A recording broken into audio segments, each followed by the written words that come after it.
பரிசுத்தமுள்ள நல்ல பிதாவே, நன்றியோடு நாங்கள் உம்மை துதிக்கின்றோம். ಪರಿಶುದ್ಧವಾದ ಒಳ್ಳೆಯ ತಂದೆ, ಕೃತಜ್ಞತೆಯಿಂದ ನಿಮ್ಮನ್ನು ನಾವು ಸ್ತುತಿಸುತ್ತೇವೆ.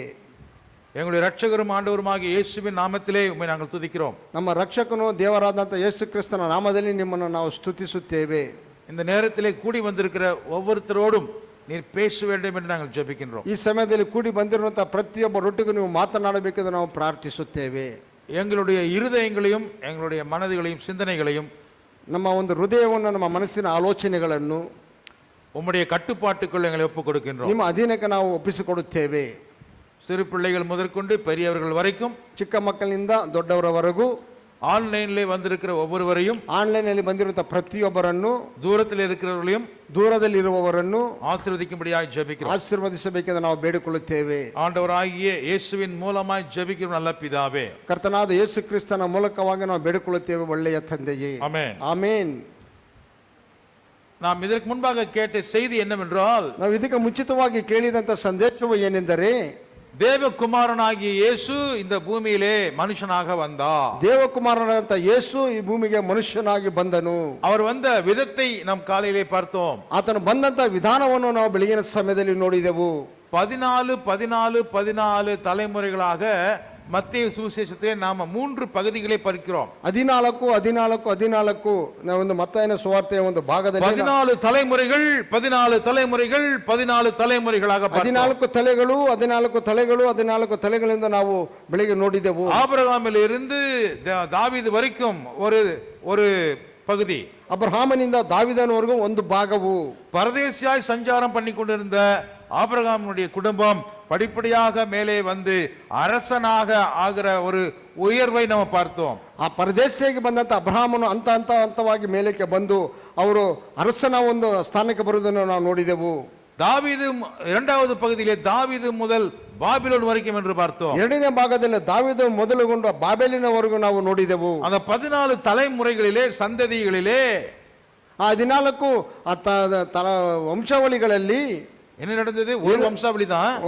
14 வம்சாவளியில ಯೇಸು ಕ್ರಿಸ್ತನ ವಂಶಾವಳಿಯಲ್ಲಿ 14 தலைமுறைகளை பார்க்கிறோம். 14 ತಲೆಗಳನ್ನು ನಾವು ಕಾಣುತ್ತೇವೆ. அப்படின்னா என்ன அர்த்தம்? நான் ஒரு தலைமுறை, ನಾನೊಂದು ತಲೆಮಾರು, என்னுடைய அப்பா ஒரு தலைமுறை, ನಮ್ಮ ತಂದೆ ಒಂದು ತಲೆಮಾರು, நான் ஒரு தலைமுறை, ನಾನೊಂದು ತಲೆಮಾರು, எனக்கு பிறகு என் மகனுடைய தலைமுறை, ನನ್ನ ನಂತರ ನನ್ನ ಮಗನೊಂದು ತಲೆಮಾರು, ಅದಕ್ಕೆ பிறகு என் மகனுடைய மகன் ஒரு தலைமுறை, ನಂತರ ಮಗನ ಒಂದು ತಲೆಮಾರು. இப்படி 14 தலைமுறைகளுக்கு பிறகு ಈ ವಿಧವಾಗಿ 14 ತಲೆಗಳಿಗೆ ನಂತರ என்ன பக்கணத்தில் அதுக்கு ತಲೆಮಾರು 14 தலைமுறைகளுக்கு பிறகு 14 ತಲೆಮಾರುಗಳ ನಂತರ ஒரு பெரிய மாற்றம் நடக்கிறது. ದೊಡ್ಡ ಬದಲಾವಣೆ ಬರುತ್ತದೆ. அரசனாக இருந்த தாவீதுடைய வம்சம் அவர்கள் சிறைக்கு உட்படுத்தப்பட்டு அடிமைகளாக பாபிலோனுக்கு கொண்டு போகப்பட்டார்கள். ಅರಸನಾದಂತ ದಾವೀದನ ಒಂದು ವಂಶಾವಳಿಯು ಅವರು ದಾಸತ್ವದಲ್ಲಿ ದಾಸರಾಗಿ ಅವರು ಸೆರೆಮನೆಗೆ ಕೊಂಡು ಹೋಗಲ್ಪಡುತ್ತಾರೆ. மூன்றாவது 14 தலைமுறைகளை குறித்து படிக்கும்போது, ಮೂರನೆಯ ತಲೆಮಾರುಗಳನ್ನು ಕುರಿತು ನಾವು ಓದುವಾಗ, பாபிலோனிலே இருந்த சிறைவாசிகள், ಬಾಬಿಲೋನ್ನಿದ್ದಂಥ ಸೆರೆವಾಸಿಗಳು அவர்கள் ஆலயம் இழந்தார்கள், ಅವರು ಆಲಯವನ್ನು ಕಳೆದುಕೊಂಡರು, அரண்மனை இழந்தார்கள், ಅರಮನೆಗಳನ್ನು ಕಳೆದುಕೊಂಡರು, சொந்த பூமியை இழந்தார்கள், ಸ್ವಂತ ಭೂಮಿಯನ್ನು ಕಳೆದುಕೊಂಡರು, சுதந்திரத்தை இழந்தார்கள், ಸ್ವತಂತ್ರವನ್ನು ಕಳೆದುಕೊಂಡರು, அவருடைய மான மரியாதை எல்லாத்தையும் இழந்தார்கள், ಅವರ ಮಾನ ಮರ್ಯಾದೆಯನ್ನು ಕೂಡ ಅವರು ಕಳೆದುಕೊಂಡರು, அடிமைகளானார்கள், ದಾಸತ್ವಕ್ಕೆ ಬಂದರು. அந்த அடிமைத்தனத்திலே தான் ಆ ದಾಸತ್ವದಲ್ಲಿಯೇ பாபிலோனுக்கு பிறகு மேதியா பெர்சியா ராஜ்யம் வந்தது. ಬಾಬಿಲಿನ ನಂತರ ಮೇದಿಯ ಪೆರ್ಸಿಯ ರಾಜ್ಯಗಳು ಬಂದವು. அதற்கு பிறகு ಅದರ ನಂತರ கிரேக்க சாம்ராஜ்யம் வந்தது. ಗ್ರೀಕ್ ಸಾಮ್ರಾಜ್ಯವು ಬಂದಿತು. அதற்கு பிறகு ಅದರ ನಂತರ ரோம சாம்ராஜ்யம் வந்தது. ರೋಮ ಸಾಮ್ರಾಜ್ಯವು ಬಂದಿತು. இந்த 14 தலைமுறைகளிலே 4 சாம்ராஜ்யங்கள் வந்தது. ಈ 14 ತಲೆಮಾರುಗಳಲ್ಲಿ 4 ಸಾಮ್ರಾಜ್ಯಗಳು ಬಂದವು. இயேசு கிறிஸ்து பிறக்கும் போது, ಯೇಸು ಕ್ರಿಸ್ತನು ಹುಟ್ಟುವಂತ ಸಮಯದಲ್ಲಿ இன்னும் அவர்கள் அடிமைகளாகவே இருந்தார்கள். ಇನ್ನು ಅವರು ದಾಸತ್ವದಲ್ಲಿಯೇ ಇದ್ದರು. ஆபிரகாமுடைய வம்சம் ಅಬ್ರಹಾಮನ ವಂಶವು ராஜவம்சமாகி ರಾಜವಂಶವಾಗಿ சிறைமனைக்கு போகி ಸೆರೆವಾಸಕ್ಕೆ ಹೋಗಿ அங்கே இருந்து சொந்த தேசத்திற்கு வந்தாலும் ಅಲ್ಲಿಂದ ಸ್ವಂತ ದೇಶಕ್ಕೆ ಸ್ವದೇಶಕ್ಕೆ ಬಂದರು. அவர்கள் அந்நியர்களாலேயே ஆளப்பட்டார்கள். ಅವರು ಅನ್ಯರಿಂದ ಆಳ್ವಿಕೆ ಮಾಡಲ್ಪಟ್ಟರು. அவர்கள் அடிமைகளாகவே இருந்தார்கள். ಅವರು ದಾಸತ್ವದಲ್ಲಿಯೇ ಇದ್ದರು. பாபிலோனியருக்கு அடிமை, ಬಾಬಿಲೋನಿಯರಿಗೆ ದಾಸತ್ವದಲ್ಲಿ, அதற்கு பிறகு மேதியா பெர்சியா ராஜ்யத்திற்கு அடிமை, ಅದ ನಂತರ ಮೇದ್ಯ ಪರ್ಷಿಯ ರಾಜ್ಯಕ್ಕೆ ದಾಸತ್ವವು, அதற்கு பிறகு கிரேக்க சாம்ராஜ்யத்திற்கு அடிமை, ಅದರ ನಂತರ ಗ್ರೀಕ್ ಸಾಮ್ರಾಜ್ಯಕ್ಕೆ ಅವರು ದಾಸರಾದರು. அதற்கு பிறகு ரோம சாம்ராஜ்யம் நடந்து கொண்டிருக்கிறது. ಅದರ ನಂತರ ರೋಮ ಸಾಮ್ರಾಜ್ಯವು ನಡೆದುಕೊಂಡಿರುವುದು. அதிலேயும் அவர்கள் அடிமைகளாகவே இருந்தார்கள். ಅದರಲ್ಲಿ ಅವರು ದಾಸತ್ವದಲ್ಲಿಯೇ ಇದ್ದರು. ரோமர்களால் ஏற்படுத்தப்பட்ட அதிகாரிகள் தான் அங்கே ஆட்சி செய்தார்கள். ರೋಮರಿಂದ ಇಟ್ಟಂತ ಅಧಿಕಾರಿಗಳ ಮೂಲಕವಾಗಿ ಅಲ್ಲಿ ಸಾಮ್ರಾಜ್ಯವನ್ನು ಅವರು ಮಾಡುತ್ತಿದ್ದ ரோம அதிகாரிகள் தான் ஆண்டார்கள். ರೋಮ ಅಧಿಕಾರಿಗಳಲ್ಲಿ ಆಳ್ವಿಕೆ ಮಾಡಿದರು. ரோம அதிகாரிகள் அரசாண்டார்கள். ರೋಮ ಅಧಿಕಾರಿಗಳ ರಾಜ್ಯಭಾರ ಮಾಡಿದರು. இஸ்ரேல் தேசத்தில் இருக்கிற யூதர்கள் அடிமைகளாக இருந்தார்கள். ಇಸ್ರಾಯೇಲ್ ದೇಶದಲ್ಲಿರುವಂತಹ ಯಹೂದ್ಯರು ದಾಸರಾಗಿದ್ದರು. அரச குடும்பம், ರಾಜರ ಕುಟುಂಬವು கூலி வேலை செய்கிறவர்களாய் மாறினார்கள். ಕೂಲಿ ಕೆಲಸ, ದಿನಗೂಲಿ ಕೆಲಸ ಮಾಡುವಂತವರಾಗಿ ಬದಲಾದರು. இயேசு கிறிஸ்து என்னுடைய தாய், ಯೇಸು ಕ್ರಿಸ್ತನ ತಾಯಿಯು யாருன்னு பார்த்தோம்? ಯಾರೆಂದು ನೋಡಿದೆವು? மரியாள். ಮರಿಯಳು. மரியாளுடைய புருஷன் யார் என்று பார்த்தோம்? ಮನುಷ್ಯನ ಗಂಡನು ಯಾರೆಂದು ನೋಡಿದೆವು? யோசேப்பு. ಯೋಸೇಪನು. இவங்க ரெண்டு பேரும் ராஜ வம்சத்திலே பிறந்திருந்தாலும் ಈ ಇಬ್ಬರು ರಾಜವಂಶದಲ್ಲಿ ಹುಟ್ಟಿದ್ದರು. அவர்கள் கார்பெண்டர் ஒர்க் செய்யக்கூடியவர்களாக, கூலி வேலை செய்கிறவர்களாக மாறி போனார்கள். ಅವರು ಮರಗೆಲಸವನ್ನು ಮಾಡುವಂತ, ಕೂಲಿ ಮಾಡುವಂತವರಾಗಿ ಅವರು ಬದಲಾದರು. கூலி ಕೆಲಸ ಮಾಡಿದರು, ಕೂಲಿ ಕೆಲಸವನ್ನು ಮಾಡಿದರು. அடிமைகளுடைய வம்சத்திலே இயேசு கிறிஸ்து வந்து பிறந்தார். ದಾಸತ್ವದ ವಂಶದಲ್ಲಿ ಯೇಸು ಕ್ರಿಸ್ತನು ಬಂದು ಹುಟ್ಟಿದನು. உன்னதமான தேவனுடைய குமாரன், ಉನ್ನತವಾದ ದೇವರ ಕುಮಾರನು. அவர் எல்லாவற்றையும் அவர் வெறுமையாக்கிவிட்டு பூமிக்கு வந்தார். ಆತನು ಎಲ್ಲವನ್ನು ಬರಿದು ಮಾಡಿಕೊಂಡು ಈ ಲೋಕಕ್ಕೆ ಬಂದನು. அவர் ஒரு தேவ தூதனை போல வரவில்லை, மனிதனாக வந்து பிறந்தார். ಆತನು ಒಬ್ಬ ದೇವ ದೂತನ ಆತನು ಬರಲಿಲ್ಲ, ಒಬ್ಬ ಮನುಷ್ಯನಾಗಿ ಆತನು ಅವತಾರವೆತ್ತಿ ಬಂದನು. மனிதர்களிலே ஏழை குடும்பத்திலே வந்து பிறக்கிறார். ಮನುಷ್ಯರಲ್ಲಿ ಆತನು ಒಂದು ಬಡ ಕುಟುಂಬದಲ್ಲಿ ಬಂದು ಹುಟ್ಟಿದನು. அவர் சொந்த ஊருக்கு யோசேப்பும் மரியாளும் வந்தார்கள். ಅವರ ಸ್ವಂತ ಊರಿಗೆ ಯೋಸೇಫು ಮತ್ತು ಮರಿಯಳು ಬಂದರು. எங்கே இருந்து வந்தார்கள்? ಎಲ್ಲಿಂದ ಬಂದರು? கலிலேயாவில இருந்து யூதேயாவுக்கு வந்தார்கள். ಗಲಿಲೇಯದಿಂದ ಯುದಾಯ ಸೀಮೆಗೆ ಬಂದರು. யூதேயாவில எங்க இருந்தார்கள்? ಯುದಾಯದಲ್ಲಿ ಎಲ್ಲಿದ್ದರು ಅವರು? அவருடைய பூர்வீகம் எங்க? ಅವರ ಪೂರ್ವಿಕರು ಎಲ್ಲಿದ್ದರು? தாவீதினுடைய ஊரு. ದಾವಿದನ ಊರು. அரசனாகிய தாவீதினுடைய ஊரு. ಅರಸನಾದ ದಾವಿದನ ಊರು. என்ன பேரு? ಅದರ ಹೆಸರು, ಅದರ ಏನು ಹೆಸರು? பெத்லெஹேம். ಬೆತ್ಲೆಹೇಮ್. பெத்லெஹேமுக்கு வந்தார்கள். ಬೆತ್ಲೆಹೇಮಿಗೆ ಬಂದರು. சொந்த ஊரு, ಸ್ವಂತ ಊರು, ஆனால் சொந்த வீடு இல்லை. ಅದರ ಸ್ವಂತ ಮನೆ ಅವರಿಗೆ ಇಲ್ಲ. Praise the Lord. Praise the Lord. சொந்த ஊரு, ಸ್ವಂತ ಊರು, சொந்த நாடு, ಸ್ವಂತ ನಾಡು, சொந்த தேசம், ಸ್ವಂತ ದೇಶವು. ஆனால் ಆದರೂ அவர்களுக்கு என்று சொல்லி சொந்தமான வீடு கிடைக்கல. ಅವರಿಗೆಂದು ಒಂದು ಸ್ವಂತ ಮನೆ ಅವರಿಗೆ ದೊರಕಲಿಲ್ಲ. அவர்களை வீட்டிலே ஏற்றுக்கொள்வார் சொந்தக்காரர்கள் யாருமே இல்லை. ಅವರನ್ನು ಮನೆಯಲ್ಲಿ ಬರಮಾಡಿಕೊಳ್ಳುವಂತ ಸ್ವಂತ ಜನರು ಯಾರೂ ಇಲ್ಲ. அல்லேலூயா. ಹಲ್ಲೆಲೂಯಾ. அவ்வளவு ஏழையான ஒரு குடும்பத்திலே தான் இயேசு கிறிஸ்து பிறந்தார். ಅಷ್ಟು ಬಡತನದಲ್ಲಿರುವಂತಹ ಒಂದು ಕುಟುಂಬದಲ್ಲಿ ಯೇಸು ಕ್ರಿಸ್ತನು ಜನಿಸಿದನು. அவரு பிரசவ நேரத்துல கூட அவருக்கு சரியான பெட் கிடைக்கல அவங்க அம்மாவுக்கு. ಅವರು ಪ್ರಸವ ವೇದನೆಯಲ್ಲಿ ಕೂಡ ಅವರ ತಾಯಿಗೆ ಸರಿಯಾದ ಒಂದು ಹಾಸಿಗೆ ದೊರಕಲಿಲ್ಲ. பிரசவ நேரத்திலே அவர்கள் இருப்பதற்கு ஒரு ஆஸ்பத்திரி இல்லை. ಅವರು ಪ್ರಸವ ಸಮಯದಲ್ಲಿ ಇರುವುದಕ್ಕೆ ಒಂದು ಆಸ್ಪತ್ರೆ ಕೂಡ ಅವರಿಗಿಲ್ಲ. எந்த ஒரு உதவியும் கிடைக்கவில்லை. ಯಾವುದೋ ಒಂದು ಸಹಾಯವೂ ಅವರಿಗೆ ದೊರಕಲಿಲ್ಲ. பொருள் உதவியும் இல்லை, ஆகாரமும் இல்லை, துணியும் இல்லை, தண்ணீரும் இல்லை. ಅವರಿಗೆ ವಸ್ತುಗಳ ಸಹಾಯವೂ ಇಲ್ಲ, ಊಟದ ಸಹಾಯವಿಲ್ಲ, ವಸ್ತುಗಳ ನೀರಿನ ಸಹಾಯವೂ ಇಲ್ಲ. அவன் இருந்த இடம் ஆடு மாடுகளை கட்டி வைக்கிற ஒரு இடம். ಅವರು ಇರುವಂತ ಒಂದು ಸ್ಥಳವು ದನಕುರಿಗಳನ್ನು ಕಟ್ಟುವಂತ ಒಂದು ಸ್ಥಳವು. இன்னைக்கு நாம சந்தோஷமாக உடைகளை அணிந்து வந்திருக்கிறோம். ಈ ದಿನದಲ್ಲಿ ನಾವು ಸಂತೋಷವಾಗಿ ನಾವು ಉಡುಪುಗಳನ್ನು ಧರಿಸಿಕೊಂಡು ಬಂದಿದ್ದೇವೆ. நம்மை ஐஸ்வர்யவான்களாக ஆக்குவதற்காக இயேசு கிறிஸ்து தரித்திரத்திலே வந்தார். ನಮ್ಮನ್ನು ಐಶ್ವರ್ಯವಂತರನ್ನಾಗಿ ಮಾಡುವುದಕ್ಕಾಗಿ ಯೇಸು ಕ್ರಿಸ್ತನು ದರಿದ್ರದಲ್ಲಿ ಬಂದು ಜನಿಸಿದನು. ஹல்லேலூயா. ಹಲ್ಲೆಲೂಯಾ. நம்மை நம்முடைய பாவத்திலிருந்து மீட்கும்படியாக அவர் பாவத்தை சுமக்க வந்தார். ಆತನು ನಮ್ಮ ಪಾಪಗಳಿಂದ ನಮ್ಮನ್ನು ಬಿಡುಗಡೆ ಮಾಡುವುದಕ್ಕಾಗಿ, ಆತನ ಪಾಪಗಳನ್ನು ಹೊರುವುದಕ್ಕಾಗಿ ಈ ಲೋಕಕ್ಕೆ ಬಂದನು. இயேசு கிறிஸ்து வந்தது மரிப்பதற்காக வந்தார். ಯೇಸು ಕ್ರಿಸ್ತನ ಮರಣ ಹೊಂದುವುದಕ್ಕಾಗಿಯೇ ಬಂದನು. நம்மை வாழ வைப்பதற்காக அவர் மரிக்க வந்தார். ನಮ್ಮನ್ನು ಬದುಕಿಸುವುದಕ್ಕಾಗಿ ಆತನು ಮರಣ ಹೊಂದಲಿಕ್ಕೆ ಬಂದನು. ஹல்லேலூயா. ஹalleluya. நம்மளை பரலோக வாசிகளாக மாற்றுவதற்காக ನಮ್ಮನ್ನು ಪರಲೋಕ ವಾಸಿಗಳನ್ನಾಗಿ ಬದಲಾಯಿಸುವುದಕ್ಕಾಗಿ அவர் மனிதனாக வந்தார். ಆತನು ಮನುಷ್ಯನ ರೂಪವನ್ನು ಧರಿಸಿ ಬಂದನು. மனிதர்களிலே அடிமையின் ரூபம் எடுத்தார். ಮನುಷ್ಯರಲ್ಲಿ ದಾಸನ ರೂಪವನ್ನು ಧರಿಸಿದನು. அவர் மனிதனாக வந்தார். ಆತನು ಮನುಷ್ಯನಾಗಿ ಬಂದನು. அடிமையின் ரூபத்திலே அவர் காணப்பட்டார். ದಾಸನ ರೂಪದಲ್ಲಿ ಕಂಡನು. அவரை பார்க்கும்போது யாருக்கும் ராஜான்னு தெரியவே இல்லை. ಆತನು ನೋಡುವಾಗ ಯಾರಿಗೂ ಈತನ ರಾಜನೆಂದು ತಿಳಿಯಲೇ ಇಲ್ಲ. ராஜ வம்சமே அங்க காணாத போச்சு. ರಾಜ ವಂಶವಲ್ಲಿ ಕಾಣದೆ ಹೋಯಿತು. யூதர்களுடைய ராஜா எங்கேன்னு கேட்கிற அளவுக்கு ஆகி போச்சு. ಯಹೂದರ ರಾಜನು ಎಲ್ಲಿನೋ ಅಷ್ಟರ ಮಟ್ಟಿಗೆ ಕೇಳಲಿಕ್ಕೆ ಅದು ಅಷ್ಟರ ಮಟ್ಟಿಗೆ ಹೋಯಿತು. ஹல்லேலூயா. ಹಲ್ಲೆಲೂಯಾ. ஆனாலும் ಆದರೂ இந்த நேரத்தில் நான் உங்களுக்கு சொல்ல போற விஷயங்களை நீங்க கவனித்து பார்க்கணும். ಈ ಸಮಯದಲ್ಲಿ ನಾನು ಹೇಳುವಂತ ವಿಷಯಗಳನ್ನು ನೀವು ಗಮನಿಸಬೇಕು. குழந்தையாக அவர் பிறக்க போகிறார். ಮಗುವಾಗಿ ಆತನು ಹುಟ್ಟಲಿದ್ದಾನೆ. அவர் பிறப்பதற்கு முன்பதாகவே அவருக்கு பெயர் வைக்கப்பட்டது. ஹல்லேலூயா. ಹಲ್ಲೆಲೂಯಾ. ಆತನು ಹುಟ್ಟುವುದಕ್ಕೆ ಮುಂಚಿತವಾಗಿ ಆತನಿಗೆ ಹೆಸರಿಡಲ್ಪಟ್ಟಿತು. Hallelujah. Praise the Lord. Praise the Lord. குழந்தை பிறந்தாதானே பேர் வைக்க முடியும். ಮಗು ಹುಟ್ಟಿದರೆ ತಾನೇ ಹೆಸರು ಇಡಲಿಕ್ಕೆ ಸಾಧ್ಯವು. அந்த காலத்துல ஸ்கேனிங் இருந்துச்சா? ಆ ದಿನದಲ್ಲಿ ಸ್ಕ್ಯಾನಿಂಗ್ ಇದ್ದಿತೆ. வயிற்றுக்குள்ள வந்து மைக்ரோஸ்கோப்பை போட்டு பார்த்து ஸ்கேன் பண்ணி ஆனா பெண்ணா அப்படின்னு ஒட்டையா ரட்டையா எதுவுமே தெரியாம எப்படி பேர் வைக்கிறது? ಹೊಟ್ಟೆ ಮೇಲೆ ಮೈಕ್ರೋಫೋನ್ ಒಂದು ಸ್ಕ್ಯಾನಿಂಗ್ ಮಾಡುವಂತ ಯಂತ್ರವನ್ನು ಇಟ್ಟು ಅದು ಗಂಡೆ ಇನ್ನೇ ಎಂದು ನೋಡುವುದಕ್ಕೆ எதுவுமே இல்ல, ಯಾವುದೂ ಇಲ್ಲ. ஆனா பேர் வச்சாச்சு. ಆದ್ರೆ ಹೆಸರನ್ನು ಮಾತ್ರ ಇಟ್ಟಾಯಿತು. பேர் யார் வச்சது? ಹೆಸರನ್ನು ಯಾರು ಇಟ್ಟಿದ್ದು? தேவன் வைக்கிறாரு. ದೇವರೇ ಇಟ್ಟನು. Praise the Lord. Praise the Lord. அவர் ஆணாக இருப்பார். ಆತನು ಗಂಡಾಗಿರುತ್ತಾನೆ. முதல் குழந்தை ஆணாக பிறப்பார். ಮೊದಲನೇ ಮಗು ಗಂಡಾಗಿ ಹುಟ್ಟುತ್ತದೆ. அது யாருடைய குழந்தை? ಅದು ಯಾರ ಮಗುವದು? அது யாரால உற்பத்தி ஆனது? ಅದು ಯಾರಿಂದ ಉತ್ಪತ್ತಿ ಆಯಿತು? அது மரியாளுக்கும் யோசேப்புக்கும் பிறந்ததல்ல. ಅದು ಮರಿಯಲಿಗೂ ಯೋಸೇಫನಿಗೂ ಹುಟ್ಟಿದಂತ ಮಗುವಲ್ಲ. பரிசுத்த ஆவியினாலே மரியாளுடைய கர்ப்பத்திலே உற்பத்தி ஆனார் இயேசு. ಪವಿತ್ರಾತ್ಮನ ಮೂಲಕವಾಗಿ ಮರಿಯಲ ಗರ್ಭದಲ್ಲಿ ಉತ್ಪತ್ತಿ ಆದಂತ ಒಂದು ஏற்கனவே இருக்கிறவர் அங்கே அவதாரம் எடுக்கிறார். ಮುಂಚಿತವಾಗಿ ಇರುವಾತನು ಅಲ್ಲಿ ಅವತಾರವನ್ನು ಎತ್ತಿದನು. இதுதான் இயேசு கிறிஸ்துவினுடைய பிறப்பு. ಇದುವೇ ಯೇಸು ಕ್ರಿಸ್ತನ ಒಂದು ಜನನವು. அவர் ஆபிரகாமுடைய வம்சத்தில் பிறக்கிறார். ಆತನು ಅಬ್ರಹಾಮನ ವಂಶದಲ್ಲಿ ಹುಟ್ಟಿದನು.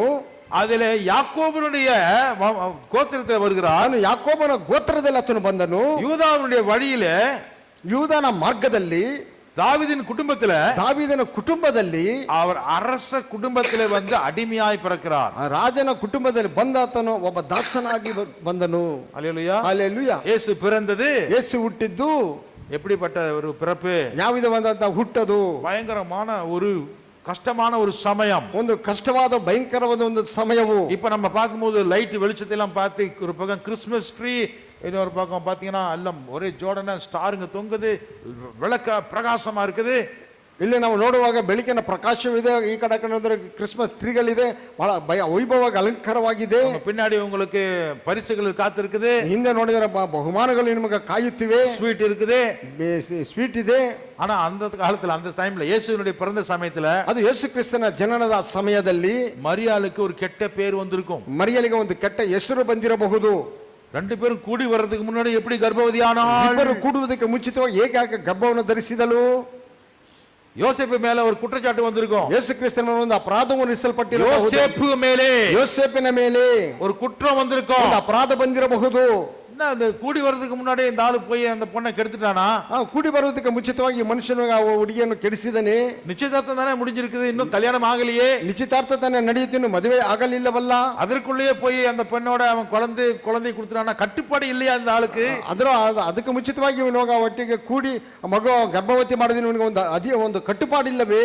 இவன் சுய கட்டுப்பாடு இல்லையா? ಇವನಿಗೆ ಒಂದು ಸ್ವಂತ ಒಂದು ಕಟ್ಟುಪಾಡಿಲ್ಲವೇ? சமயதமே இல்லவா? ಅವನಿಗೆ ಸಮಯ ಪ್ರಜ್ಞೆ ಇಲ್ಲವೇ? சமயதமே என்னது? இச்சை அடக்கம் இல்லையா?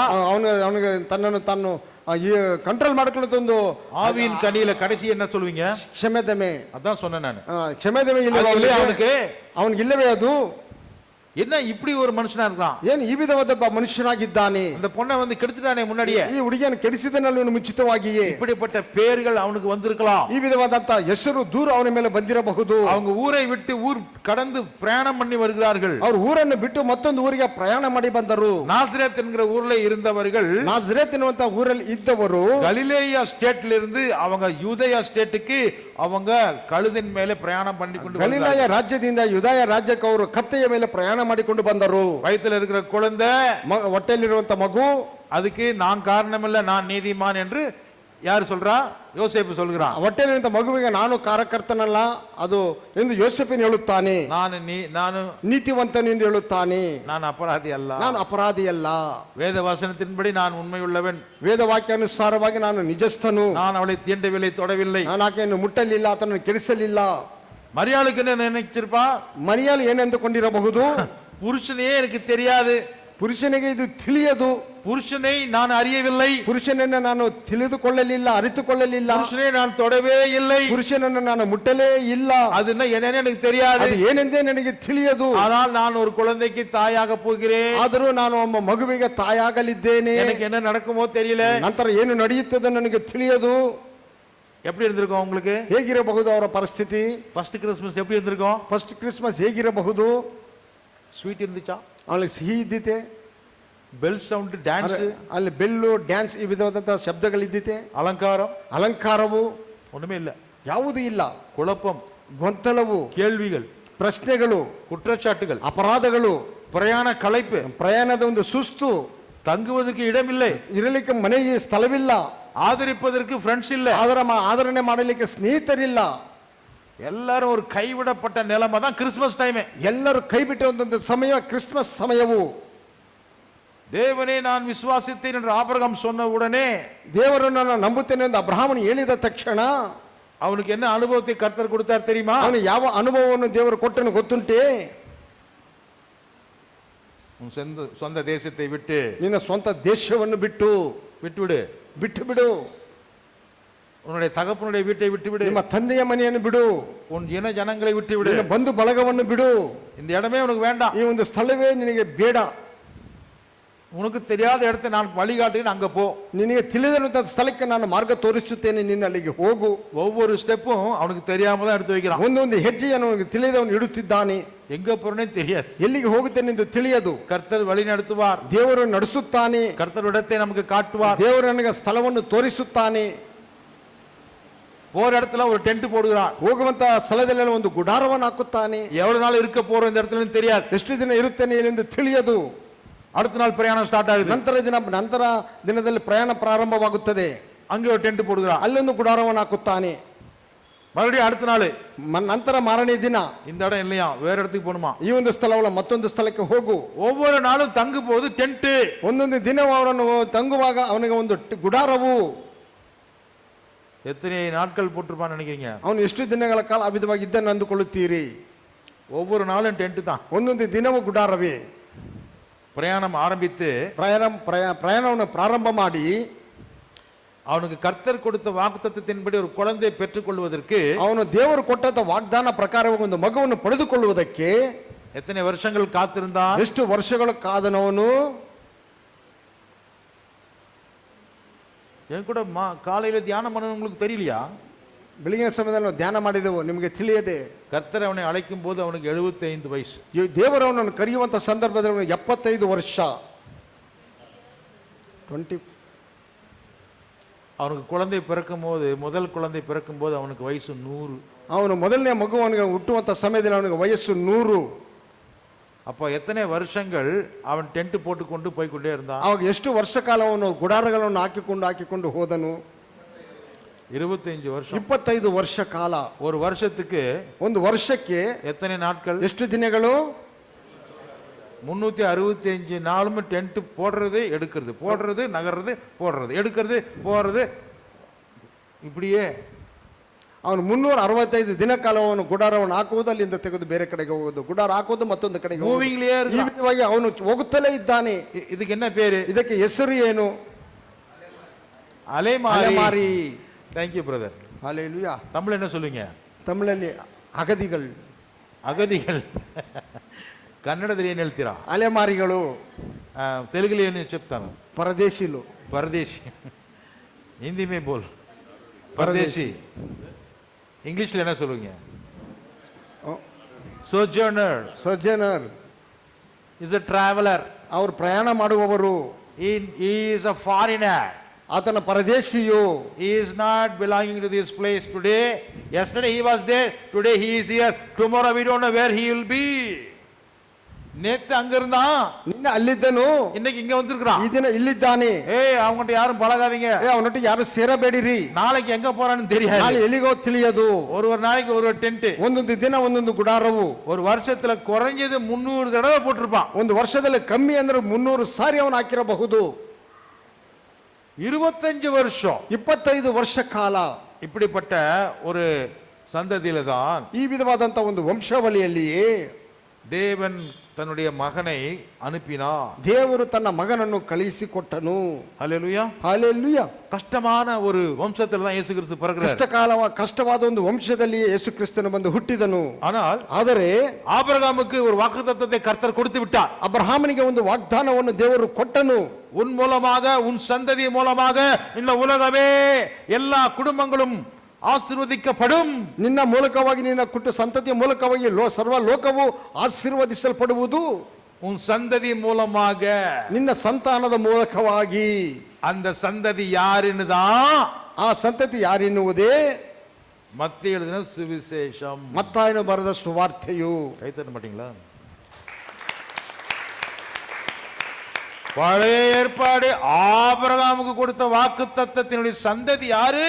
ಹಳೆಯ ಒಡಂಬಡಿಕೆ ಅಬ್ರಹಾಮನಿಗೆ ಕೊಟ್ಟಂತ ವಾಗ್ದಾನದ ಸಂತತಿ ಯಾರು?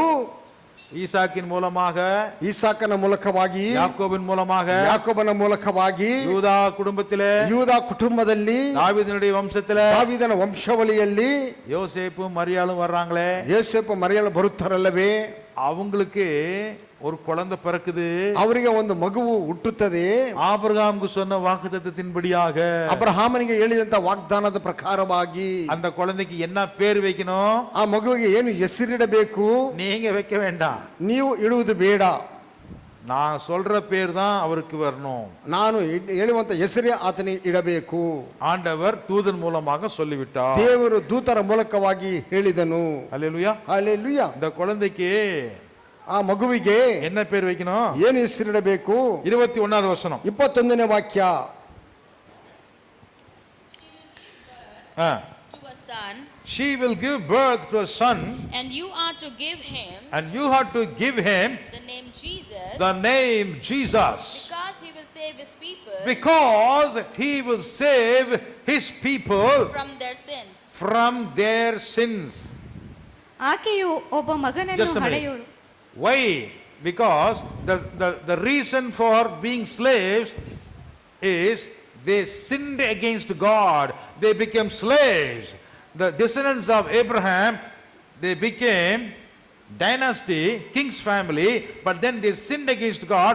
They became prisoners. They were taken into alien country as exiles, and there they became slaves.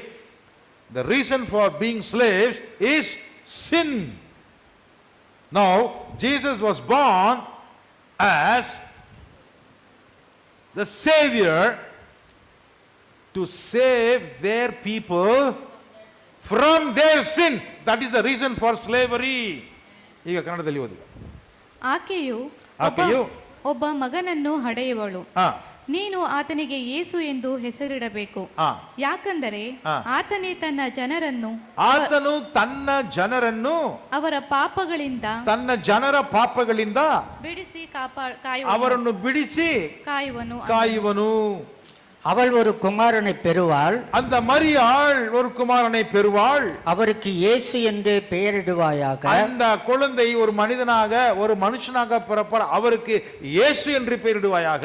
ஏனெனில், ஏன் என்றால் அவர் தமது ஜனங்களின் பாவங்களை நீக்கி அடிமைகளாய் போயிருந்த அந்த ஜனங்களுடைய பாவங்களிலிருந்து அவர்களை ரட்சிப்பார் என்றார். அந்த ஜனங்களையே அவர் மீட்டு ரட்சிப்பார்.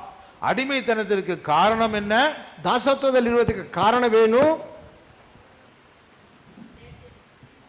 அடிமையாய் போவதற்கு என்ன காரணம்? ದಾಸರಾಗಿ ಹೋಗುವುದಕ್ಕೆ ಕಾರಣವೇನು? இஸ்ரவேல் ஜனங்கள் அடிமையாக போகிறதற்கு என்ன காரணம் தெரியுமா? ಇಸ್ರಾಯೇಲ್ ಜನರು ದಾಸರಾಗಿ ಹೋಗುವುದಕ್ಕೆ ಕಾರಣವೇನು? Sin.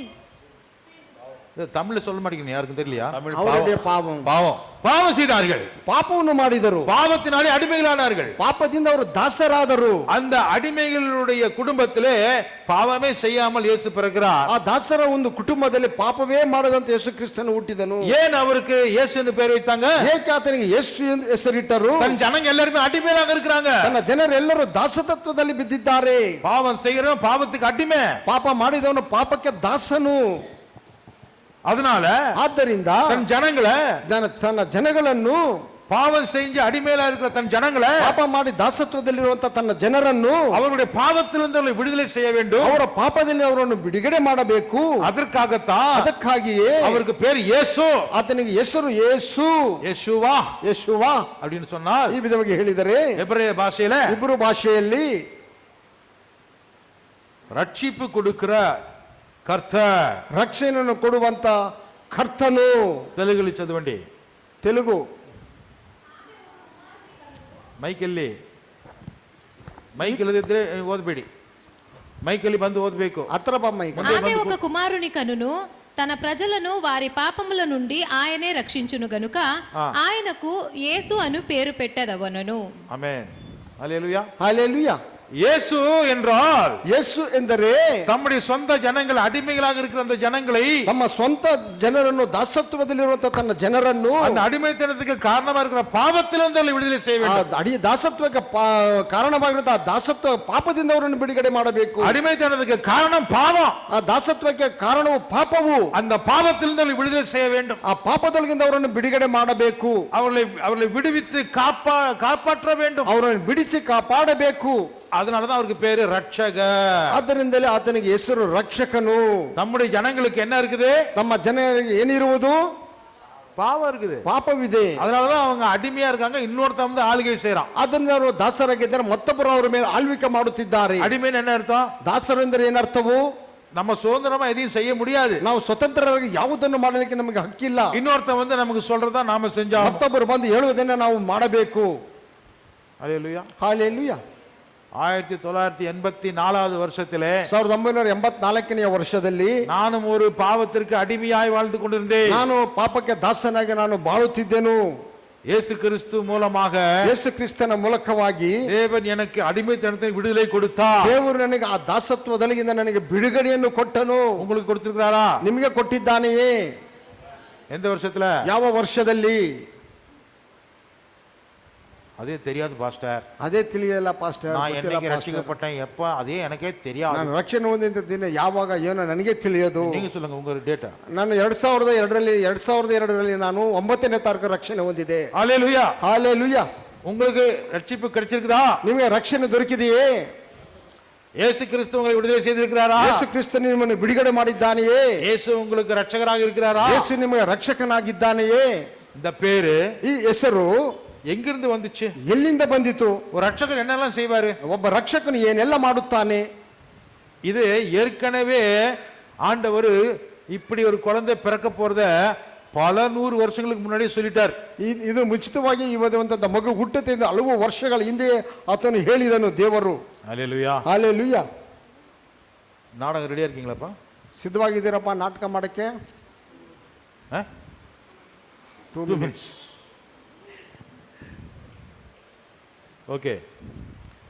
ஏசாயா ಯೇಸೆ ಪ್ರವಾದನ ಗ್ರಂಥ 9ஆம் அதிகாரம் 9ನೇ ಅಧ್ಯಾಯ. ಯೇಸೆ ಪ್ರವಾದನ ಗ್ರಂಥ 9ನೇ ಅಧ್ಯಾಯ 6வது வசனம் 7வது வசனம். 6 ಮತ್ತು 7ನೇ ವಾಕ್ಯಗಳು. For to us a child is born, To us a child is born, to us a son is given, to us a son is given, and the government will be on his shoulders. and a government will be upon his shoulder, And he will be called and he will be called Wonderful Counselor, Wonderful Counselor, Mighty God, Mighty God, Everlasting Father, Everlasting Father, Prince of Peace. Prince of Peace. Of the greatness of his government The greatness of his government and peace, and peace, there will be no end. there will be no end. He will reign on David's throne He will reign from the David's throne and over his kingdom, and over his kingdom, establishing and upholding it establishing and upholding it with justice and with righteousness justice and righteousness from that time on from then on From that time on from that time and onwards forever, and forever, the zeal of the Lord Almighty the zeal of the Lord of the Almighty will accomplish this. will accomplish this. நமக்கு ஒரு பாலகன் பிறந்தார், நமக்கு ஒரு பாலகன் பிறந்தார், நமக்கு ஒரு குமாரன் கொடுக்கப்பட்டார், நமக்கு ஒரு குமாரன் கொடுக்கப்பட்டார். கர்த்தத்துவம் அவர் தோளின் மேல் இருக்கும், கர்த்தத்துவம், ஆளுகை செய்கிற கர்த்தத்துவம் அவர் தோளின் மேல் இருக்கும். அவர் நாமம் அதிசயமானவர், அவருடைய நாமம் அதிசயமானவர், ஆலோசனை கர்த்தா, ஆலோசனை கர்த்தா, வல்லமையுள்ள தேவன், வல்லமையுள்ள தேவன், நித்திய பிதா, நித்திய பிதா, சமாதான பிரபு சமாதான பிரபு எனப்படும்.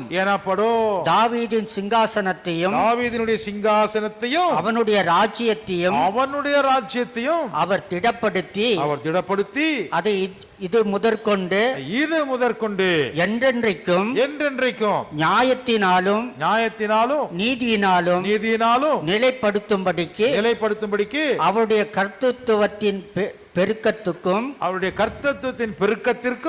அதன் சமாதானத்துக்கும் முடிவே இல்லை. சேனைகளின் கர்த்தருடைய வைராக்கியம் இதை செய்யும். வைராக்கியம் சொன்னபடியே இதை செய்து முடிக்கும். ಒಂದು ಮಗು ನಮಗಾಗಿ ಹುಟ್ಟಿದೆ ಅಷ್ಟೇ, ವರದ ಮಗನು ನಮಗೆ ದೊರೆತನು, ಮಗನು ಹುಟ್ಟಿದನು, ಆಡಳಿತವು ಅವನ ಮಗನು ಕೊಡಲ್ಪಟ್ಟನು. ಆಡಳಿತವು ಅವನ ಇನ್ನೊಂದ್ಸಲ ಓದಪ್ಪ. ಒಂದು ಮಗು ನಮಗಾಗಿ ಹುಟ್ಟಿದೆ ಅಷ್ಟೇ, ಮಗು ಹುಟ್ಟಿತು, ವರದ ಮಗನು ನಮಗೆ ದೊರೆತನು, ಮಗನು ನಮಗೆ ದೊರೆತನು. ಆಡಳಿತವು ಹುಟ್ಟಿತು, ದೊರೆತನು, ரெண்டுக்கு வித்தியாசம் இருக்கு. ಆಡಳಿತವು ಅವನ ಬಾಹುವಿನ ಮೇಲಿರುವುದು, ಆಡಳಿತ ಆತನ ತೋಳಿನ ಮೇಲೆ, ಅದ್ಭುತ ಸ್ವರೂಪನು, ಆತನ ನಾಮ ಅದ್ಭುತ ಸ್ವರೂಪ, ಆಲೋಚನೆಕರ್ತ, ಪರಾಕ್ರಮಿಯಾದ ದೇವ, ನಿತ್ಯನಾದ ತಂದೆ, ಸಮಾಧಾನದ ಪ್ರಭು ಎಂಬವು ಅವನ ಹೆಸರು. ಇದೇ ಆತನ ಹೆಸರು, ಒಂದೇ ಹೆಸರು. ಆತನ ಮುಖಾಂತರ ದಾವೀದನ ಸಿಂಹಾಸನದ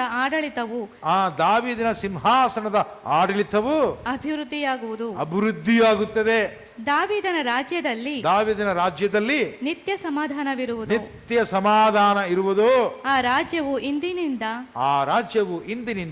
ಯಾವಾಗಲೂ ನೀತಿ ನ್ಯಾಯಗಳ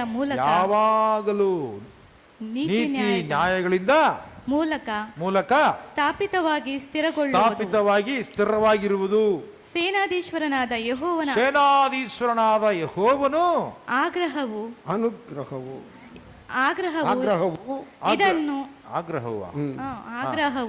ಇದನ್ನು ನೆರವೇರಿಸುವುದು.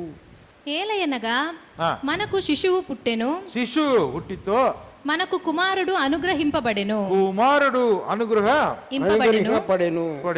ఆయన భుజముల మీద రాజ్యభారముండును. ಭುಜಬಲ ಮೇಲೆ ರಾಜ್ಯಭಾರ.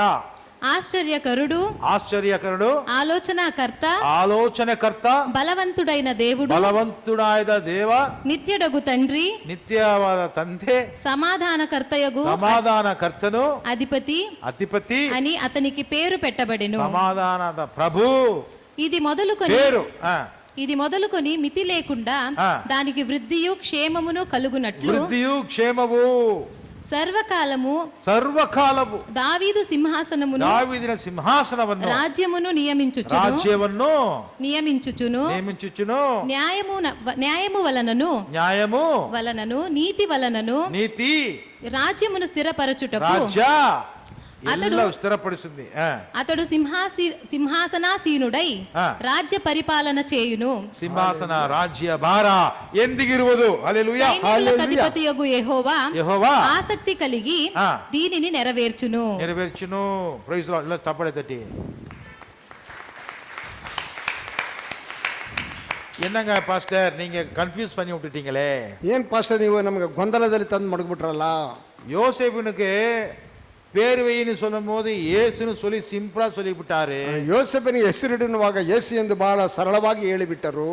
இங்க அதே குழந்தையை பத்தி தான் ஏசாயாவுக்கு சொல்லும்போது ಅದೇ ಮಗುವನ್ನು ಕುರಿತು ಏಸಾಯ ಪ್ರವಾದನದಲ್ಲಿ ನಾವು ನೋಡುವಾಗ ஒரு ராஜா பிறக்க போறாரு, ಒಬ್ಬ ರಾಜ ಹುಟ್ಟಲಿದ್ದಾನೆ, ஒரு குழந்தை பிறக்கும், ಒಂದು ಮಗು ಹುಟ್ಟುವುದು, ஒரு குமாரனையே கர்த்தர் கொடுப்பாரு, ಒಬ್ಬ ಕುಮಾರನನ್ನೇ ದೇವರು ಕೊಡುತ್ತಾನೆ.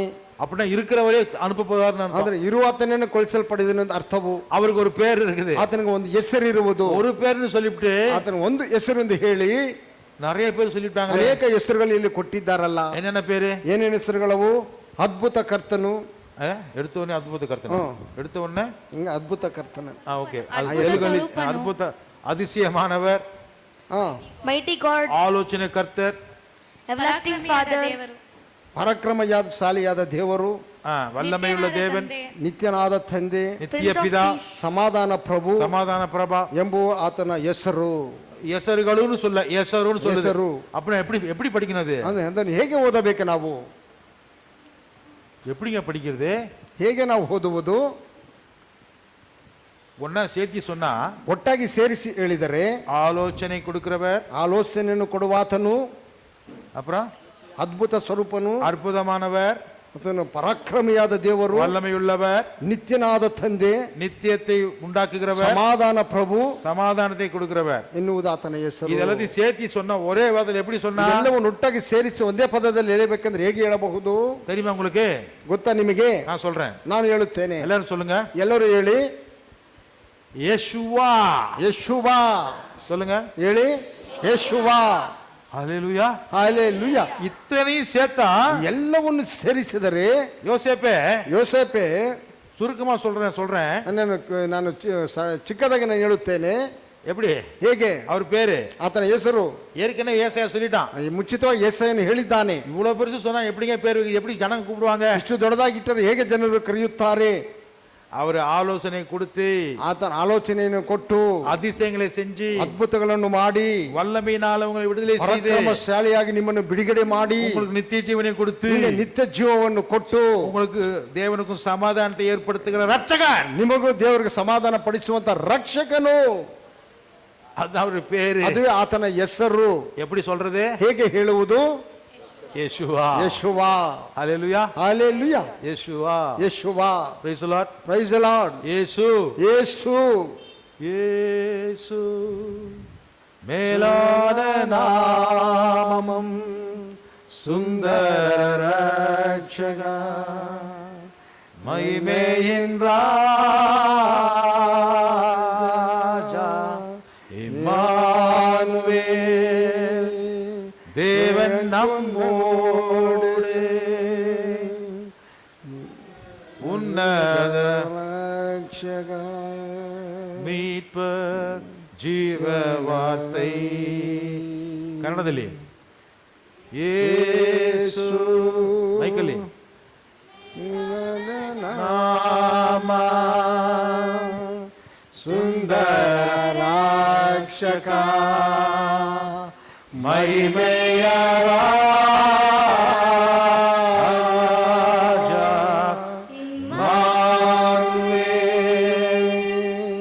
ನಮ್ಮ ವಿಮೋಚಕ, ಜೀವ. ಸರಿ, ದೇವ ನಮ್ಮೊಂದಿಗೆ, ನಮ್ಮ ವಿಮೋಚಕ, జీవవాక్య. తెలుగులో బరుతా వచ్చింది, తెలుగులో రాలేదు. ఇంగ్లీష్. జీసస్, మైకలి నేమ బ్యూటిఫుల్ సేవియర్, glorious Lord,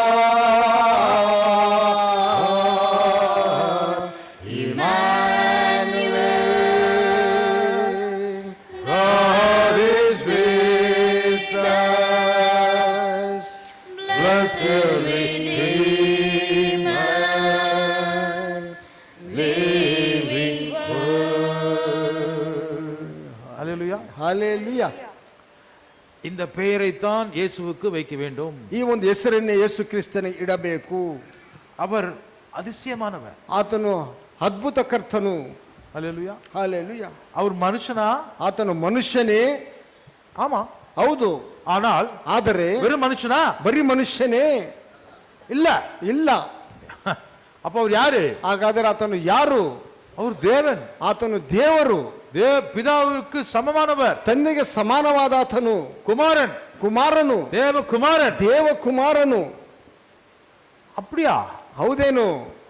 ஆனால் மனிதனாக இருக்கிறாரே. ಆದ್ರೆ ಮನುಷ್ಯನಾಗಿದ್ದಾನಲ್ಲ. வெறும் மனுஷனா? ಬರೀ ಮನುಷ್ಯನೇ இல்ல, ಇಲ್ಲ, தேவனாகவும் இருக்கக்கூடிய மனுஷனாகவும் இருக்கக்கூடிய அற்புதமானவர். ದೇವರಾಗಿರುವಂತಾತನು ಮನುಷ್ಯನಾಗಿರುವಂತಾತನು ಅದ್ಭುತ ಕರ್ತನು. இது விவரிக்க முடியாது, ಇದನ್ನು ವಿವರಣೆ ಮಾಡಲಿಕ್ಕೆ ಸಾಲದು. அதுதான் எபிரேய பதத்துல சொல்லும்போது ಅದನ್ನು ಇಬ್ರು ಪದದಲ್ಲಿ ನಾವು ಹೇಳುವಾಗ அதனுடைய அர்த்தம் என்ன தெரியுமா? ಅದರ ಅರ್ಥವು ಏನು ಗೊತ್ತುಂಟೆ? இதை நீ புரிஞ்சிக்க முடியாதுப்பா. ಇದನ್ನು ನೀನು ಅರ್ಥ ಮಾಡಿಕೊಳ್ಳಕ್ಕೆ ಸಾಧ್ಯವಿಲ್ಲಪ್ಪ. நியாயாதிபதிகள் புஸ்தகத்துல, ನ್ಯಾಯಸ್ಥಾಪಕರ ಪುಸ್ತಕದಲ್ಲಿ, புக் ஆஃப் ஜட்ஜஸ்ல ನ್ಯಾಯಸ್ಥಾಪಕರ ಪುಸ್ತಕದಲ್ಲಿ 13ஆம் அதிகாரத்துல 13ನೇ ಅಧ್ಯಾಯದಲ್ಲಿ 18வது வசனத்துல 18ನೇ ವಾಕ್ಯದಲ್ಲಿ, சாப்டர் 13 verse 18, 13:18, அப்போ அங்க ஒரு கர்த்தருடைய தூதனை ஒரு மனுஷன் தரிசிக்கிறான். ಅಲ್ಲಿ ಯೆಹೋವನ ದೂತನು ಒಬ್ಬ ಮನುಷ್ಯನಲ್ಲಿ ಸಂಧಿಸುತ್ತಾನೆ. அவனுக்கு தரிசனம் கொடுக்கிற கர்த்தரை ಆತನು ದರ್ಶನ ಕೊಡುವಂತ ಆ ಮನುಷ್ಯ, ಆ ಕರ್ತನನ್ನು அவன் பார்க்கறான். என்னடா அது, மனுஷன் மாதிரி தெரியுறாரு, ஆனா மனுஷன் இல்ல. ಅದು ಏನಪ್ಪಾ ಈತನು ನೋಡುವಾಗ ಮನುಷ್ಯನಂತ ಕಾಣುತ್ತಾನೆ, ಅದರ ಮನುಷ್ಯನಲ್ಲ. இது எங்க இருந்தா வராரு? மேல இருந்து அப்படியே இறங்குறாரு. ಇದನ್ನು ಎಲ್ಲಿಂದ ಬರುತ್ತಿದ್ದಾನೆ? ಮೇಲಿಂದಾಗಿ ಇಳಿದು ಬರುತ್ತಿದ್ದಾನೆ. நான் ஒரு பலி செலுத்தினேன், ನಾನು ಒಂದು ಬಲಿಯನ್ನು ಸಮರ್ಪಿಸಿದೆನು, அதை அப்படியே அக்னியில அப்படியே எடுத்துக்கிட்டாரு. ಅದು ಹಾಗೆ ಅಗ್ನಿಯಲ್ಲಿ ದಹಿಸಿ ತೆಗೆದುಕೊಂಡನು. ஐயோ, ரொம்ப பயங்கரமா இருக்காரு இவரு. ಬಹಳ ಭಯಂಕರವಾಗಿದ್ದಾನಲ್ಲ ಈತನು. இவருக்கு என்ன பேரு? ಈತನಿಗೆ ಹೆಸರು ಏನು? வாசிங்க.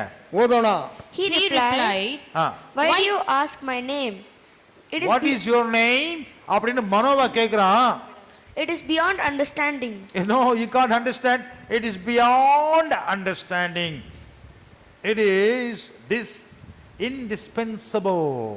You can't understand. That is my name. Kannada. ಯೆಹೋವನ ದೂತನು ಹಾ, ನನ್ನ ಹೆಸರನ್ನು ಕೇಳುವುದೇಕೆ? ನನ್ನ ಹೆಸರನ್ನು ಯಾಕೆಪ್ಪ ಕೇಳುತ್ತೀಯಾ? ಅದು ಆಶ್ಚರ್ಯಕರವಾದದ್ದು ಅದನ್ನ ನೀ ಅರ್ಥ ಮಾಡಿಕೊಳ್ಳಕ್ ಆಗಲ್ಲಪ್ಪ. ಅಂದನು. ಅದೇ ನನ್ನ ಹೆಸರು. ನನ್ನ ಹೆಸರೇನು? ಅರ್ಥ ಮಾಡಿಕೊಳ್ಳಲಿಕ್ಕಾಗದು. ನನ್ನ ಹೆಸರೇನು? ಆಶ್ಚರ್ಯಕರವಾದದ್ದು. ಟ್ರಾನ್ಸ್ಲೇಟ್ பண்ணுங்க. ನನ್ನ ನನ್ನ ಹೆಸರೇನು? ಹೆಸರೇನು? என் பேர் என்ன? ನನ್ನ ಹೆಸರೇನು? உனக்கு புரியாது, ನಿನಗೆ ಅರ್ಥವಾಗುವುದಿಲ್ಲ. அதான் என் பேரு. ಅದುವೇ ನನ್ನ ಹೆಸರು. What is your name? ನಿನ್ನ ಹೆಸರೇನು? No, you can't understand. That is my name. ಅದು ನಿನಗೆ ಅರ್ಥ ಮಾಡಲಿಕ್ಕಾಗುವುದಿಲ್ಲ. ಅದೇ ನನ್ನ ಹೆಸರು. తెలుగులో చెప్పండి. యెహోవా దూత, ఆ. నీవేళ నా పేరు అడుగుచున్నావు, ఆ. అది చెప్ప శక్యము కానిదనెను. హల్లెలూయా. ಹಾಲೆಲೂಯಾ. చెప్పలేదు. చెప్ప ಶಕ್ತ లేని ಕಾಣದಿ. ఆ? ನನ್ನ ಹೆಸರು, నా పేరు చదవమ్మ తిరగా. చెప్ప శక్యము కానిదని చెప్పెను. చెప్ప శక్తము కానదని చెప్పాను. எனக்கு தெரியாது. கர்த்தருக்கு ஸ்தோத்திரம். ஆனா ಆದರೆ அவருடைய நாமம் ಆತನ ನಾಮವು ಬಂದು என்னன்னா, ಏನೆಂದರೆ அவர் செய்யற கிரியைகள் தான். ಅದನ್ನು ಮಾಡುವಂತ ಕ್ರಿಯೆಗಳೇ. சங்கீதம், ಕೀರ್ತನೆ, சாம்ஸ் ಕೀರ್ತನೆ 75 75 75 வசனம் 1 ಒಂದು ವಾಕ್ಯ 1:75 ದೇವರೇ, ಕೊಂಡಾಡುತ್ತೇವೆ, ಆ. ನಿನ್ನನ್ನು ಕೊಂಡಾಡುತ್ತೇವೆ. ஆ, ನಿನ್ನ ನಾಮ ಮಹತ್ವವು ನಿನ್ನ ನಾಮವು ಮಹತ್ವವು ಸಮೀಪವಾಗಿದೆ. ಸಮೀಪವಾಗಿದೆ. ನಿನ್ನ ಮಹತ್ಕಾರ್ಯಗಳನ್ನು ನಿಮ್ಮ ಮಹತ್ಕಾರ್ಯಗಳನ್ನೇ ವರ್ಣಿಸುತ್ತಾರೆ. We give thanks to you, O God. ಆ, We give thanks, for your name is near. because your name is very near. Men tell of your wonderful deeds. Men can tell you your name by what you do. Your deeds, your work is giving us what is your name. దేవా, మేము నీకు కృతజ్ఞతాస్తుతులు చెల్లించుచున్నాము. కృతజ్ఞతాస్తుతి చెల్లించున్నాము. నీవు సమీపముగా నున్నావని ఆ. కృతజ్ఞతాస్తుతులు చెల్లించుచున్నాము. ఆ. నరులు నీ ఆశ్చర్య కార్యములను వివరించుదురు. யாக்கே எதனால தமிழ் வாசிங்க. உம்மை வாசிக்கணும். என்னை உம்மை பார்த்துட்டு துதிக்கிறோம் தேவனே, உம்மை துதிக்கிறோம். உமது நாமம் சமீபமா இருக்கிறது என்று உமது அதிசயமான கிரியைகள் அறிவிக்கிறது. என்ன அறிவிக்குது? அதிசயமான ಕ್ರಿಯೆಗಳು. திருடனை எப்படி அடையாளம் கண்டுபிடிக்கிறதுங்க? ಕಳ್ಳನ್ನು ಹೇಗೆ ನಾವು ಗುರುತು ಕಂಡುಹಿಡಿಯುವುದು? யாரை பார்த்து நீங்க திருடன்னு பேர் வைப்பீங்க? ಯಾರನ್ನು ನೋಡಿ ನೀವು ಕಳ್ಳನೆಂದು ಹೆಸರಿಡುತ್ತೀರಿ?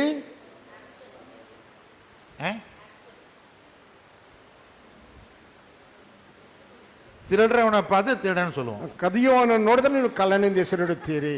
இல்லை ஆக்ஷன்னாக்கா சினிமா ஆட்டுறவங்க அத்தனை பேர் திருடன்னு பேர் வச்சிருந்தாங்க. யாரை பார்த்தீங்க? ಯಾರನ್ನು ನೋಡಿ டாக்டர்னு பேர் வைப்பீங்க. ಡಾಕ್ಟರ್ ಎಂದು ಹೆಸರಿಡುತ್ತೀರಿ. Those we see doctors. வைத்தியம் செய்யறவனை பார்த்து டாக்டர்னு சொல்லுவீங்க. ವೈದ್ಯವನ್ನು ಮಾಡುವವರನ್ನು ನೋಡಿ ನಾವು ಅವನು ಡಾಕ್ಟರ್ ಎಂದು ಹೇಳುತ್ತೇವೆ. போதனை பண்றவனை பார்த்து தானே என்ன பேர் வைப்பீங்க? ಬೋಧನೆ ಮಾಡುವವರನ್ನು ನೋಡಿ ಏನೆಂದು ಹೆಸರಿಡುತ್ತೀರಿ? போதக. ಬೋಧಕರು. அல்லேலூயா. ಹಾಲೆಲೂಯಾ. போலீஸ்காரனை பார்த்தா ஏங்க மாமான்னு கூப்பிடுறாங்க? ಪೊಲೀಸರು ನೋಡಿ ಏಕೆ ಮಾಮ ಎಂದು ಕರೆಯುತ್ತಾರೆ? அவர் மாமா வேலை பார்க்குறாரு சார் ಸಾರ್ ಅವರು ಮಾಮನ ಕೆಲಸ ಮಾಡ್ತಾರೆ ಸಾರ್ அப்படின்னு சொல்லி இன்னைக்கு பரிகாசம் பண்றாங்க. ಈ ದಿನದಲ್ಲಿ ಅವರನ್ನು ಗೇಲಿ ಮಾಡ್ತಾರೆ. அரசியல்வாதியை பார்த்தா அரசியல் பண்றாருன்னு யாரும் சொல்றது இல்ல. ರಾಜಕೀಯದವ್ರು ನೋಡಿದ್ರೆ ರಾಜಕೀಯ ಮಾಡುತ್ತಿದ್ದಾರೆ ರೀ. அந்த ஆள் பிரச்சனை கேட்காதீங்க. அவன் ஒரு அரசியல்வாதிங்க, அவன் போலிங்க, அவன் ஒரு டுபாக்கூருங்கன்னு சொல்லி போடுறாங்க. ಅವು ಮಾತನ್ನು ಕೇಳ್ತಾರೆ, ಸುಳ್ಳುಗಾರನವರು ಡುಬಾಕೋರವನೆಂದು ಹೇಳುತ್ತಾರೆ. ஆனா ಆದರೆ ஆண்டவர் இயேசுவுக்கு என்ன பேர் கொடுத்திருக்காரு? ದೇವರಿಗೆ ಯೇಸುವಿಗೆ ಏನು ಹೆಸರು ಕೊಟ್ಟಿದ್ದಾರೆ? அதிசயமானவர். ನಾಮ ಮಹತ್ವವುಳ್ಳವನು, அதிசயವಾದವನು, அதிசயமானவர், அதிசಯವಾದವನು, ಅದ್ಭುತಕರ್ತನು. ஏன் அவருக்கு பேரு அப்படி வந்திருக்குது? ಏಕೆ ಆ ಹೆಸರು ಆತನಿಗೆ ಆ ವಿಧವಾಗಿ ಬಂದಿದೆ? இல்ல யாருக்குமே கேக் கொடுக்காதீங்கப்பா, இவங்க ஒருத்தரும் கேட்க மாட்டேங்கிறாங்க. ஏன் அவருக்கு பேரு அதிசயம்னு வந்துச்சு நான் கேட்டேன்ல. ಏಕೆ ಆತನಿಗೆ அதிசயம் ಅಂತ ಹೆಸರು ಬಂತಂದು ನಾನು ಕೇಳಿದನಲ್ಲವೇ? அவர் செய்யறதெல்லாம் அதிசயமா இருக்கு. ಆತನು ಮಾಡುವುದೆಲ್ಲವೂ ಅದ್ಭುತವಾದವುಗಳೇ, ಮಹತ್ವಾದವುಗಳೇ. புரியுறது கஷ்டமா இருக்கா? ಅರ್ಥ ಮಾಡಿಕೊಳ್ಳೋದು ಕಷ್ಟವಾಗಿದೆಯೇ? பைத்தியக்காரத்தனமா உலர்னா என்ன பேர் வைப்பீங்க? ಹುಚ್ಚುಚ್ಚಾಗಿ ಮಾತನಾಡಿದವರು ಏನೆಂದು ಹೆಸರಿಡುತ್ತೀರಿ? ಹುಚ್ಚ. ஊச்சா. Madman. ஏய், ಮ್ಯಾಡ್ ಮ್ಯಾನ್. கெட்டது பண்ணா பேட் மேன்ப்பா. Mad mad man. கெட்டது ಕೆಟ್ಟದ್ದು பண்ணா ಮಾಡಿದ್ರೆ ಅವನು ಮ್ಯಾಡ್ ಮ್ಯಾನ್ ಕೆಟ್ಟ ಮನುಷ್ಯನು. இல்லையா? யாருக்கு மேட் மேன் சொல்லுவீங்க? ಯಾರಿಗೆ ಹುಚ್ಚನೆಂದು ಹೇಳುತ್ತೀರಿ? Mad, MAD, mad. ಮ್ಯಾಡ್. யாருக்கு பைத்தியக்காரன் பேர் வைப்பீங்க? ಯಾರಿಗೆ ಹುಚ್ಚನೆಂದು ಹೆಸರಿಡುತ್ತೀರಿ? Those who act like mad. Those who act like mad is an actor. Who is mad? Who is mad? ಯಾರು ಹುಚ್ಚನು? Mentally retired. மென்டலி ரிட்டார்டட் இல்ல. மென்டலி ரிட்டார்டட்னா புத்தியில வளராதவன், ಬುದ್ಧಿಯಲ್ಲಿ ಬೆಳೆಯದವನು. ಬುದ್ಧಿ அவன் பைத்தியக்காரன் கிடையாது. ಅವನು ಹುಚ್ಚನಲ್ಲ. பைத்தியக்காரன் யார் தெரியுமா? ಹುಚ್ಚನು ಯಾರು ಗೊತ್ತುಂಟೆ?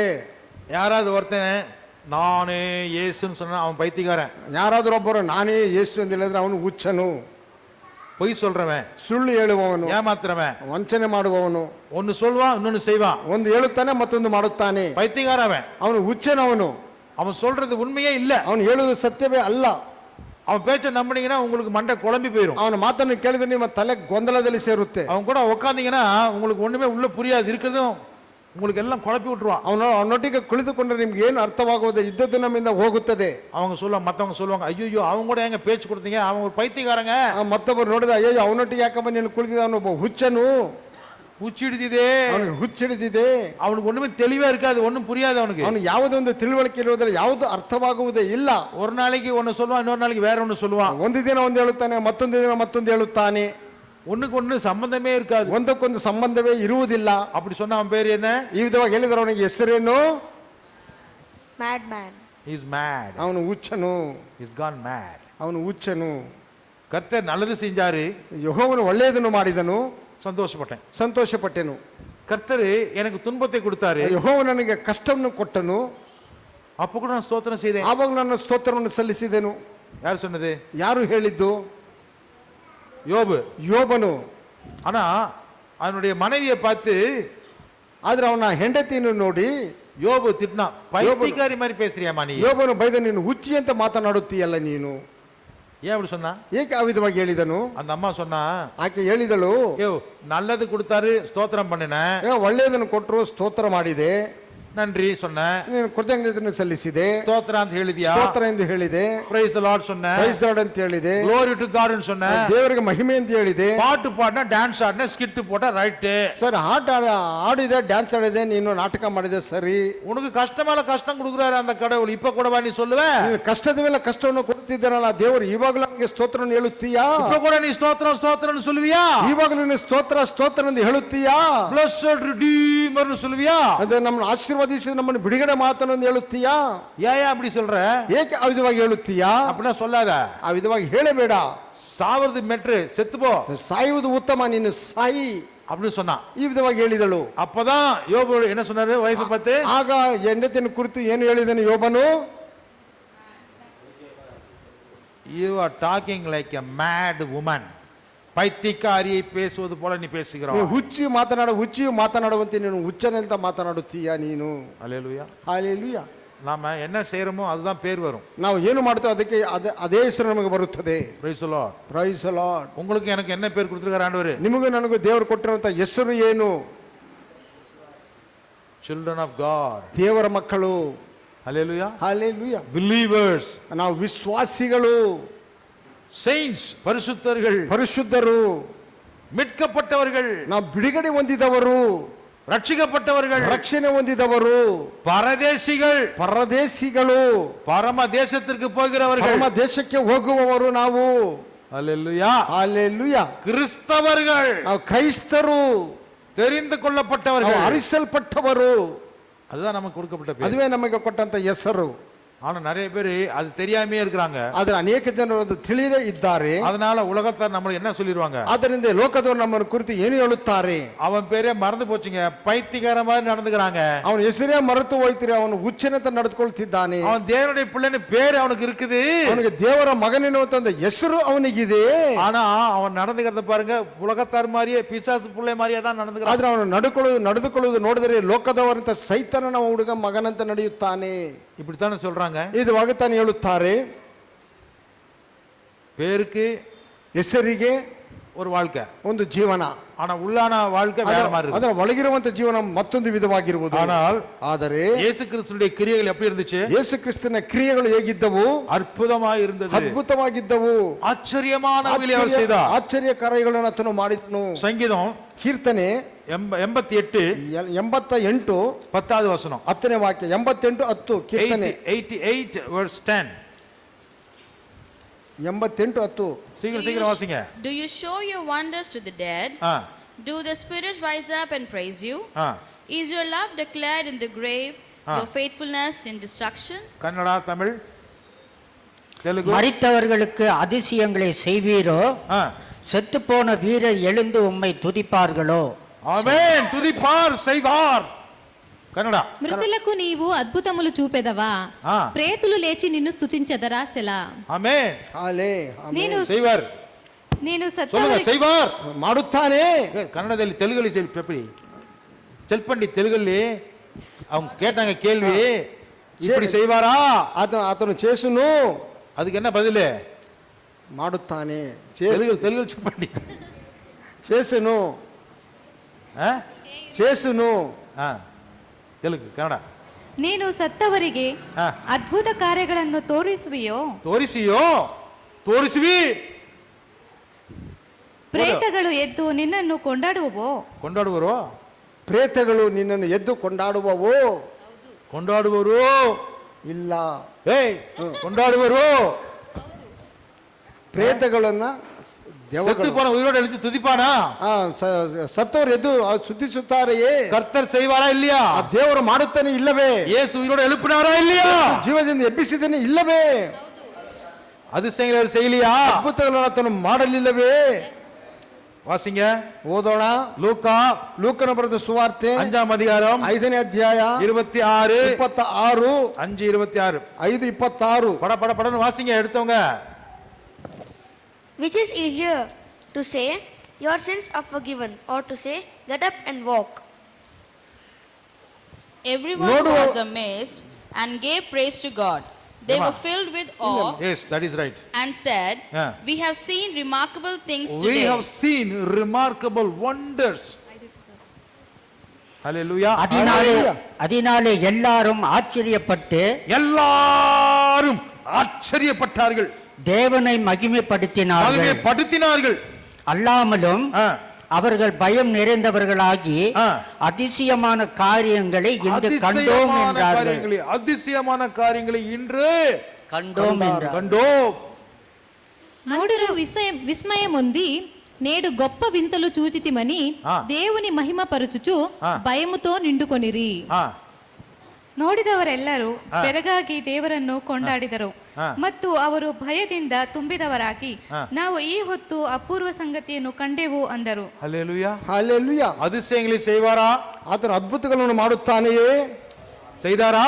ಮಾಡಿದನೇ. செத்து போன எழுப்பினாரா? ಸತ್ತವರನ್ನು ಎಬ್ಬಿಸಿದನೇ. சப்பானிகளை நடக்க வைத்தாரா? ಕುಂಟರನ್ನು ನಡೆಸಿದನೇ. ಕೂಡಲಿಕ್ಕೆ ಕಣ್களை கொடுத்தாரா? ಕುರುಡರಿಗೆ ಕಣ್ಣನ್ನು ಕೊಟ್ಟನೇ. செத்து போனவர்களோடு எழுப்பினாரா? ಸತ್ತವರನ್ನು ಜೀವದಿಂದ ಎಬ್ಬಿಸಿದನೇ. மத்தேயு, மார்க்கு, லூக்கா, யோவானை நன்றாக படித்து பாருங்கள். ಮತ್ತಾಯನು, ಮಾರ್ಕನು, ಲೂಕನು, ಯೋಹಾನನು ಚೆನ್ನಾಗಿ ನೀವು ಓದಿ ನೋಡಿರಿ. அவர் என்ன செய்தாரு? ಆತನು ಏನು ಮಾಡಿದನು? அதிசயங்களை செய்தார். ಅದ್ಭುತಗಳನ್ನು ಮಾಡಿದನು. அதனாலதான் அவருக்கு என்ன பேரு? ಆದ್ದರಿಂದ ಆತನಿಗೆ ಏನು ಹೆಸರು? அதிசயமானவர், ಅದ್ಭುತ ಕರ್ತನು. ஓகே. அது மட்டுமல்ல, ಅದು ಮಾತ್ರವಲ್ಲ, அவர் அதிசயமான காரியங்களை செய்கிறது மட்டுமல்ல, ಅದ್ಭುತವಾದ ಕಾರ್ಯಗಳನ್ನು ಮಾಡುವುದು ಮಾತ್ರವಲ್ಲ, உங்கள் வாழ்க்கையை திருப்பி போடுகிறது மாத்திரமல்ல, ನಿಮ್ಮ ಜೀವನವನ್ನು ತಿರುಗಿಸಿ ಹಾಕುವುದು ಮಾತ್ರವಲ್ಲ, உங்களுக்கு நல்ல ஆலோசனை கொடுப்பார், போதனை செய்வார், உபதேசம் செய்வார். ನಿಮಗೆ ಒಳ್ಳೆಯ ಆಲೋಚನೆಯನ್ನು ಕೊಡುತ್ತಾನೆ, ಬೋಧನೆಯನ್ನು ಮಾಡುತ್ತಾನೆ, ಉಪದೇಶವನ್ನು ಮಾಡುತ್ತಾನೆ. Praise the Lord. Praise the Lord. இயேசு கிறிஸ்துவை போல ஒரு போதகரை எங்காவது பார்க்க முடியுமா? ಯೇಸು ಕ್ರಿಸ್ತನಂತ ಬೋಧಕರನ್ನು ನೀವು ಎಲ್ಲಾದರೂ ನೋಡಲಿಕ್ಕೆ ಸಾಧ್ಯನೇ? ஒரு குடும்பத்தை எப்படி நடத்துவது?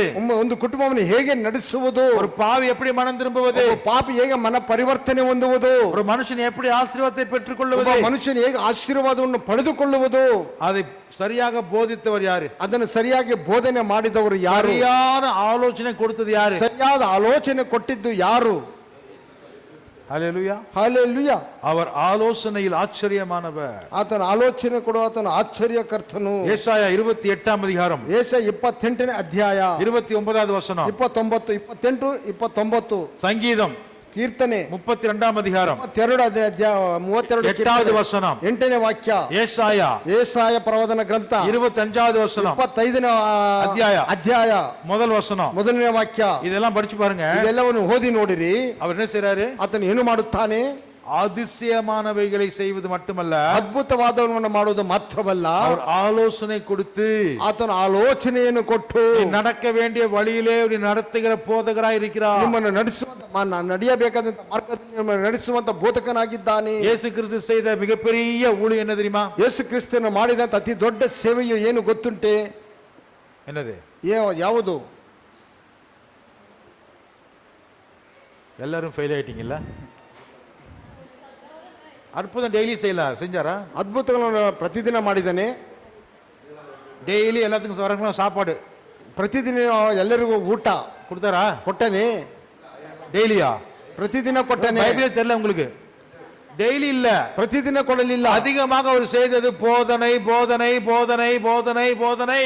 ಅಧಿಕವಾಗಿ ಆತನು ಮಾಡಿದ್ದು ಬೋಧನೆಯು ಬೋಧನೆಯು ಬೋಧನೆಯು ಬೋಧನೆಯು, ஆலோசனை ஆலோசனை ஆலோசனை ஆலோசனை, ಆಲೋಚನೆಯು ಆಲೋಚನೆಯು ಆಲೋಚನೆಯು. தப்பு செய்யறவனுக்கு, ತಪ್ಪು ಮಾಡುವವನಿಗೆ, நீதியை செய்ய வேண்டும் என்று விரும்புகிறவனுக்கு, ನೀತಿ ಮಾಡಬೇಕೆಂದು ಇಷ್ಟಪಡುವವನಿಗೆ, பரலோகத்துக்கு வர வேண்டும் என்று விரும்புகிறவனுக்கு, ಲೋಕಕ್ಕೆ ಬರಬೇಕೆಂದು ಇಷ್ಟಪಡುವವನಿಗೆ, மனம் திரும்புகிறவனுக்கு, ಪರಿವರ್ತನೆ ಹೊಂದುವವನಿಗೆ அவர் ஊமைகளை சொல்லி சொல்லி உபதேசம் செய்தார். ಆತನು ಸಾಮ್ಯದ ಮೂಲಕವಾಗಿ ಹೇಳಿ ಹೇಳಿ ಉಪದೇಶ ಮಾಡಿದನು. 3 வருஷ காலம் அவர் செய்தது என்ன? 3 ವರ್ಷ ಕಾಲ 3.5 ವರ್ಷ ಕಾಲ ಆತನು ಮಾಡಿದ್ದು ಏನು? அதிகமாக அவர் செய்தது என்ன? ಅಧಿಕವಾಗಿ ಮಾಡಿದ್ದ ಆತನು ಏನು? இன்னும் நிறைய பேருக்கு புரியல. ಇನ್ನು ಅನೇಕರಿಗೆ ಅರ್ಥವಾಗುತ್ತಿಲ್ಲ. இயேசு கிறிஸ்து வெறும் அற்புதமே செஞ்சுட்டே இருந்தான்னு வச்சுக்கோங்களேன், ಯೇಸು ಕ್ರಿಸ್ತನು ಬರೀ ಅದ್ಭುತಗಳನ್ನು ಮಾಡಿದನು ಅಂದುಕೊಳ್ಳಿರಿ, ஒருத்தனுக்குமே ஒரு வசனமே புரிஞ்சிருக்காது. ಒಬ್ಬರಿಗೂ ಯಾವುದೋ ಒಂದು ವಾಕ್ಯವು ಅರ್ಥವಾಗುತ್ತಿರಲಿಲ್ಲ. ஆனா இயேசு கிறிஸ்து என்ன செய்தாரு? ಆದರೆ ಯೇಸು ಕ್ರಿಸ್ತನು ಏನು ಮಾಡಿದನು? மத்திய 5ஆம் அதிகாரம் ಮತ್ತಾಯನ ಬರೆದ ಸುವಾರ್ತೆ 5ನೇ ಅಧ್ಯಾಯ முதல் வசனத்தை வாசிங்க. ಮೊದಲನೇ ವಾಕ್ಯವನ್ನು ನಾವು ಓದೋಣ. 5 ಮೊದಲನೇ ವಾಕ್ಯ. Now ಮತ್ತಾಯನ when he saw the crowds, When he saw the crowd, he went up on the mountainside he went to heal the people.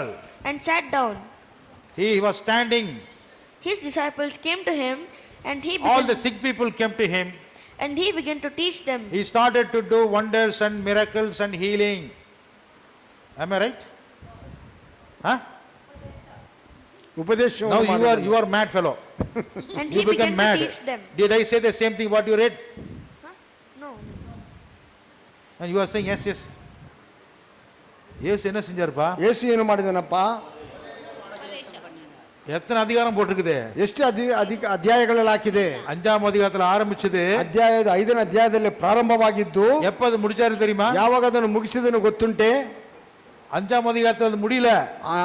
5ನೇ ಅಧ್ಯಾಯದಲ್ಲಿ ಮುಕ್ತಾಯವಾಗಲಿಲ್ಲ, போய்கிட்டே இருக்குது. ಅದು ಹೋಗುತ್ತಲೇ ಇದೆ. 6ஆம் அதிகாரத்துல 6ನೇ ಅಧ್ಯಾಯದಲ್ಲಿ ಮುಗಿಯಿತೆ? இல்ல ಇಲ್ಲ. 7ஆம் அதிகாரத்துல 7ನೇ ಅಧ್ಯಾಯದಲ್ಲಿ தொடர்ந்து கண்டினியூ பண்றாரு. ಮುಂದುವರಿಯಿತು. 7ஆம் அதிகாரத்தினுடைய கடைசியில தான் முடிக்கிறாரு. 7ನೇ ಅಧ್ಯಾಯದ ಕೊನೆಯಲ್ಲಿ ಅದು ಮುಗಿಸುತ್ತಾನೆ. இதுக்கு பேரு, ಇದಕ್ಕೆ ಹೆಸರು ಯೇಸು கிறிஸ்து செய்த உபதேசம். ಯೇಸು ಕ್ರಿಸ್ತನು ಮಾಡಿದಂತ ಉಪದೇಶವು யாருக்கு? ಯಾರಿಗೆ? தன் சீஷர்களுக்கு. ತನ್ನ ಶಿಷ್ಯರಿಗೆ. என்ன செய்தாரு? ಏನು ಮಾಡಿದನು? என்ன செஞ்சாருப்பா? ಉಪದೇಶ ಮಾಡಿದನು. Uncle teaching. நீ என்ன நினைச்சிட்ட? Uncle? நீ என்ன நினைச்ச? ನೀನೇನಂತಕೊಂಡೆ? வரவங்களுக்கெல்லாம் மிராக்கிள் பண்ணாருன்னு சொன்னேன். நான் சொல்லும் போது ஆமான்னு சொன்னல. எல்லாத்துக்கும் அதே பண்ணிட்டே இருந்தாரா? ಎಲ್ಲರಿಗೂ ಅದನ್ನೇ ಮಾಡುತ್ತಿದ್ದಾನೆ? இல்ல ಇಲ್ಲ. 3.5 வருஷ காலம் அவர் தொடர்ந்து செஞ்சது என்னன்னா, 3.5 ವರ್ಷ ಕಾಲ ಆತನು ನಿರಂತರವಾಗಿ ಮಾಡಿದ್ದು ಏನೆಂದರೆ போதனை தான் அதிகமா செய்தார். ಉಪದೇಶವನ್ನು ಅಧಿಕವಾಗಿ ಮಾಡಿದನು.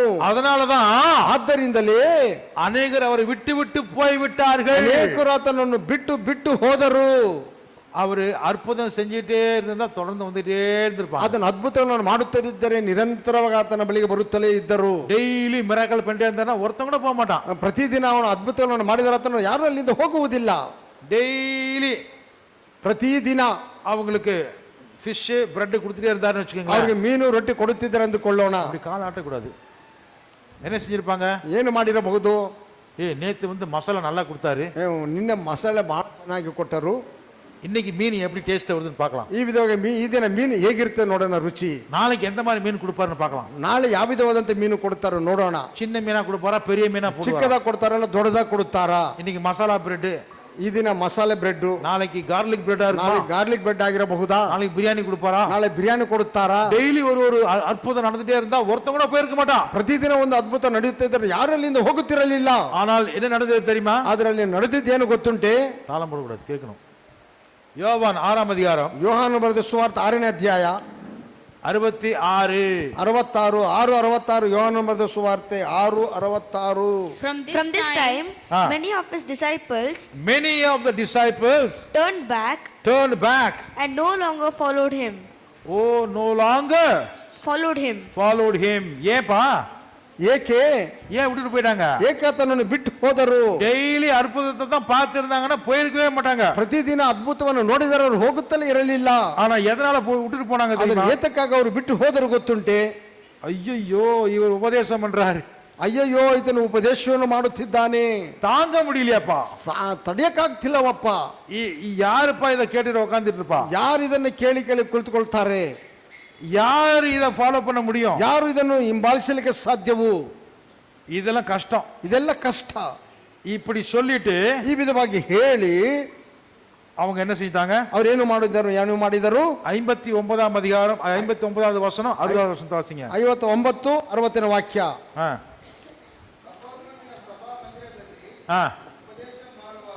ಏನು ಮಾಡುವಾಗ? ಉಪದೇಶವನ್ನು ಮಾಡುವಾಗ. ಉಪದೇಶ ಮಾಡುವಾಗ ಇದನ್ನು ಹೇಳಿದನು. ಆತನ ಶಿಷ್ಯರಲ್ಲಿ ಅನೇಕರು ಇದನ್ನು ಕೇಳಿ ಅನೇಕರು ಕೇಳಿದರು. ಇದು ಕಠಿಣವಾದ ಮಾತು, ಅಪ್ಪ ಇದು ಕಠಿಣವಾದ ಮಾತು, ಇದನ್ನು ಯಾರು ಕೇಳಾರು? ಇದನ್ನು ಯಾರು ಕೇಳಾರು? He said this. அடுத்து வாசிங்கப்பா.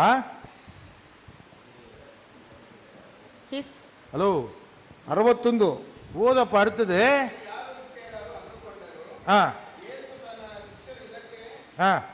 ಗುಣಗುಟ್ಟುತ್ತಾರೆಂದು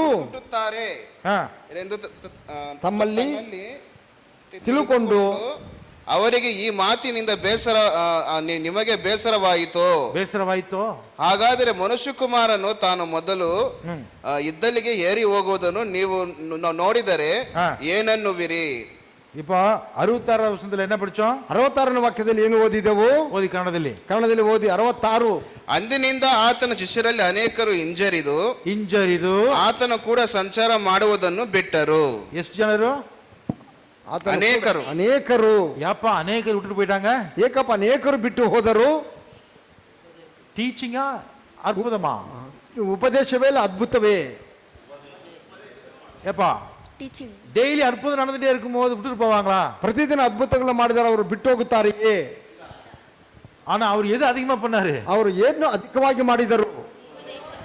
ಉಪದೇಶವನ್ನು. ஏன் இப்படி பண்ணாரு? ಏಕೆ ಆ ವಿಧವಾಗಿ ಮಾಡಿದರು?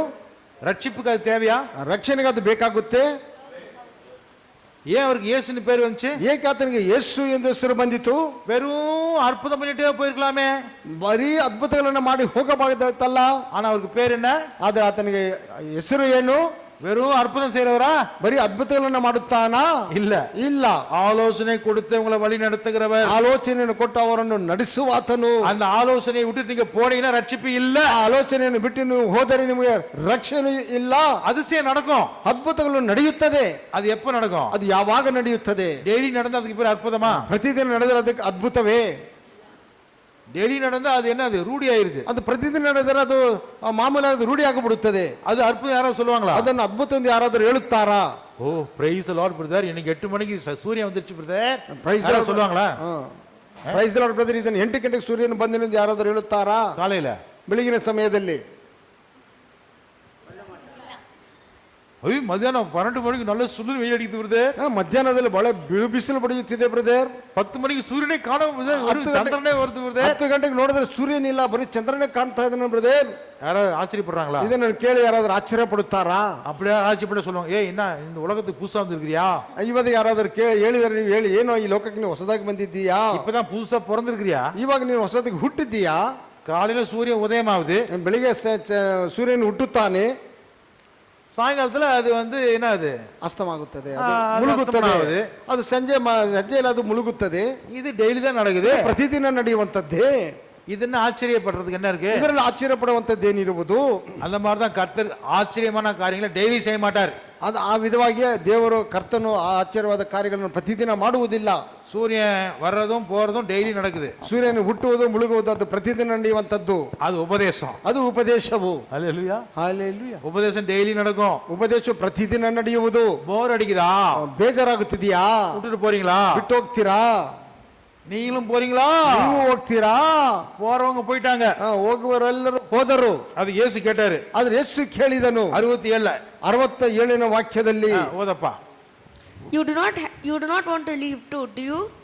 Jesus asked that இல்ல well. கன்னடத்திலே படிங்க, ஏன்னா நேரம் இல்ல. ಯೇಸು ಇದನ್ನು ಓದಮ್ಮ. ಯೇಸು ಇದನ್ನು ನೋಡಿ ತನ್ನ 12 ಮಂದಿಯನ್ನು ನೀವು ಸಹ ಹೋಗಬೇಕೆಂದಿದ್ದೀರಾ நீங்களும் போறதுக்கு மனசா இருக்கீங்களாப்பா ಎಂದು ಕೇಳಿದಕ್ಕೆ கன்னடத்தில் ಹೇಳಿ, நீங்களும் போறதுக்கு மனசு இருக்குதா? ನೀವು ಹೋಗುವುದಕ್ಕೆ ನಿಮಗೆ ಮನಸ್ಸಿದೆಯಾ? எல்லாம் விட்டுட்டு போயிட்டாங்களப்பா, ಎಲ್ಲರೂ ಬಿಟ್ಟು ಹೋದ್ರಲ್ಲಪ್ಪ. போதனை கேட்கறதுக்கு இன்ட்ரெஸ்ட் இல்ல, ಬೋಧನೆ ಕೇಳುವುದಕ್ಕೆ ಅವರಿಗೆ ಆಸಕ್ತಿ ಇಲ್ಲ. வாந்தி வருது மாதிரி இருக்குது அவங்களுக்கு. ವಾಂತಿ ಬರುವಂತಿದೆ ಅವರಿಗೆ. ಕೇಳ್ತಾ கை வலிக்குதுங்கிறான், கால் வலிக்குதுங்கிறான், இருதயம் வலிக்குதுங்கிறான், ಕೈ ನೋಯುತ್ತದೆ, ಕಾಲು ನೋಯುತ್ತದೆ ಅಂತಾರೆ, ಹೃದಯ ನೋಯುತ್ತದೆ ಅಂತಾರೆ. அற்புதம் பாடுறதுக்கு தான் நல்லா இருக்குது. ಅದ್ಭುತ ನೋಡುವ ಬಹಳ ಚೆನ್ನಾಗಿದೆ. அவர் பேரு, ಆತನ ಹೆಸರು, அற்புதத்தை செஞ்சு உங்களை கூப்பிடுவாரு, ಅದ್ಭುತಗಳನ್ನು ಮಾಡಿ ನಿಮ್ಮನ್ನು ಕರೆಯುತ್ತಾನೆ, உங்களை உட்கார வச்சு ಟೀಚಿಂಗ್ கொடுத்துக்கிட்டே ನಿಮ್ಮನ್ನು ಕೂರಿಸಿ ನಿಮಗೆ ಉಪದೇಶವನ್ನು ಮಾಡುತ್ತಲೇ ಇರುತ್ತಾನೆ. ஹல்லேலூயா, ಹಲ್ಲೆಲೂಯಾ. வாட்சை பாக்குறீங்களா? ವಾಚನ್ನು ನೋಡ್ತಾ ಇದ್ದೀರಾ? ಗಡಿಯಾರ 9 மணிக்கு முன்னாடி முடிக்க மாட்டேன். 9 ಗಂಟೆ ஓ சாரி, 9 ಆಗೋಯ್ತು. 9:10 ಆಯ್ತಾ ಬತ್ತು. ஹல்லேலூயா, ಹಲ್ಲೆಲೂಯಾ. சரி 9 மணி தாண்டிடுச்சு, 9 ಗಂಟೆ ಮುಗಿಯಿತು. முடிச்சிடறேன் சீக்கிரம். ನಾನು ಮುಕ್ತಾಯ ಮಾಡುತ್ತೇನೆ. அவர் யாரு? ಆತನು ಯಾರು? அற்புதம் செய்றவர். ಅದ್ಭುತವನ್ನು ಮಾಡುವ ಆತನು அதே நேரத்துல ಅದೇ ಸಮಯದಲ್ಲಿ உங்களை விட மாட்டாரு, ನಿಮ್ಮನ್ನು ಬಿಡುವುದಿಲ್ಲ. உங்களுக்கு புத்தி வருகிற வரைக்கும், ನಿಮಗೆ ಬುದ್ಧಿ ಬರುವವರೆಗೂ உங்களுக்கு போதிச்சு நீங்க நடக்க வேண்டிய வழியை உங்களுக்கு காட்டிக்கிட்டே இருப்பார். ನಿಮಗೆ ಉಪದೇಶವನ್ನು ಮಾಡಿ ನಡೆಯಬೇಕಾದಂತ ಮಾರ್ಗವನ್ನು ನಿಮಗೆ ತೋರಿಸುತ್ತಲೇ ಇರುತ್ತಾನೆ. நீங்க விட்டுட்டு போகாம இருந்தா உங்களுக்கு நல்லது. ನೀವು ಬಿಟ್ಟು ಹೋಗದೆ ಇದ್ದರೆ ನಿಮಗೆ ಒಳ್ಳೆಯದು. சங்கீதம் 32 ಕೀರ್ತನೆ 32 8வது வசனம். 8ನೇ ವಾಕ್ಯ. 32:8 ಕೀರ್ತನೆ. ಓದಿ ಕನ್ನಡದಲ್ಲಿ ಡೈರೆಕ್ಟ್ ಆಗಿ. 32:8. ಯೆಹೋವನು ಆ. ನಿನ್ನನ್ನು ಉಪದೇಶಿಸಿ ನಿನ್ನನ್ನು ಉಪದೇಶಿಸಿ ನಡೆಯಬೇಕಾದ ಮಾರ್ಗವನ್ನು ನೀನು ನಡೆಯಬೇಕಾದ ದಾರಿಗಳನ್ನು ತಿಳಿಸುವೆನು. ತಿಳಿಸುವೆನು.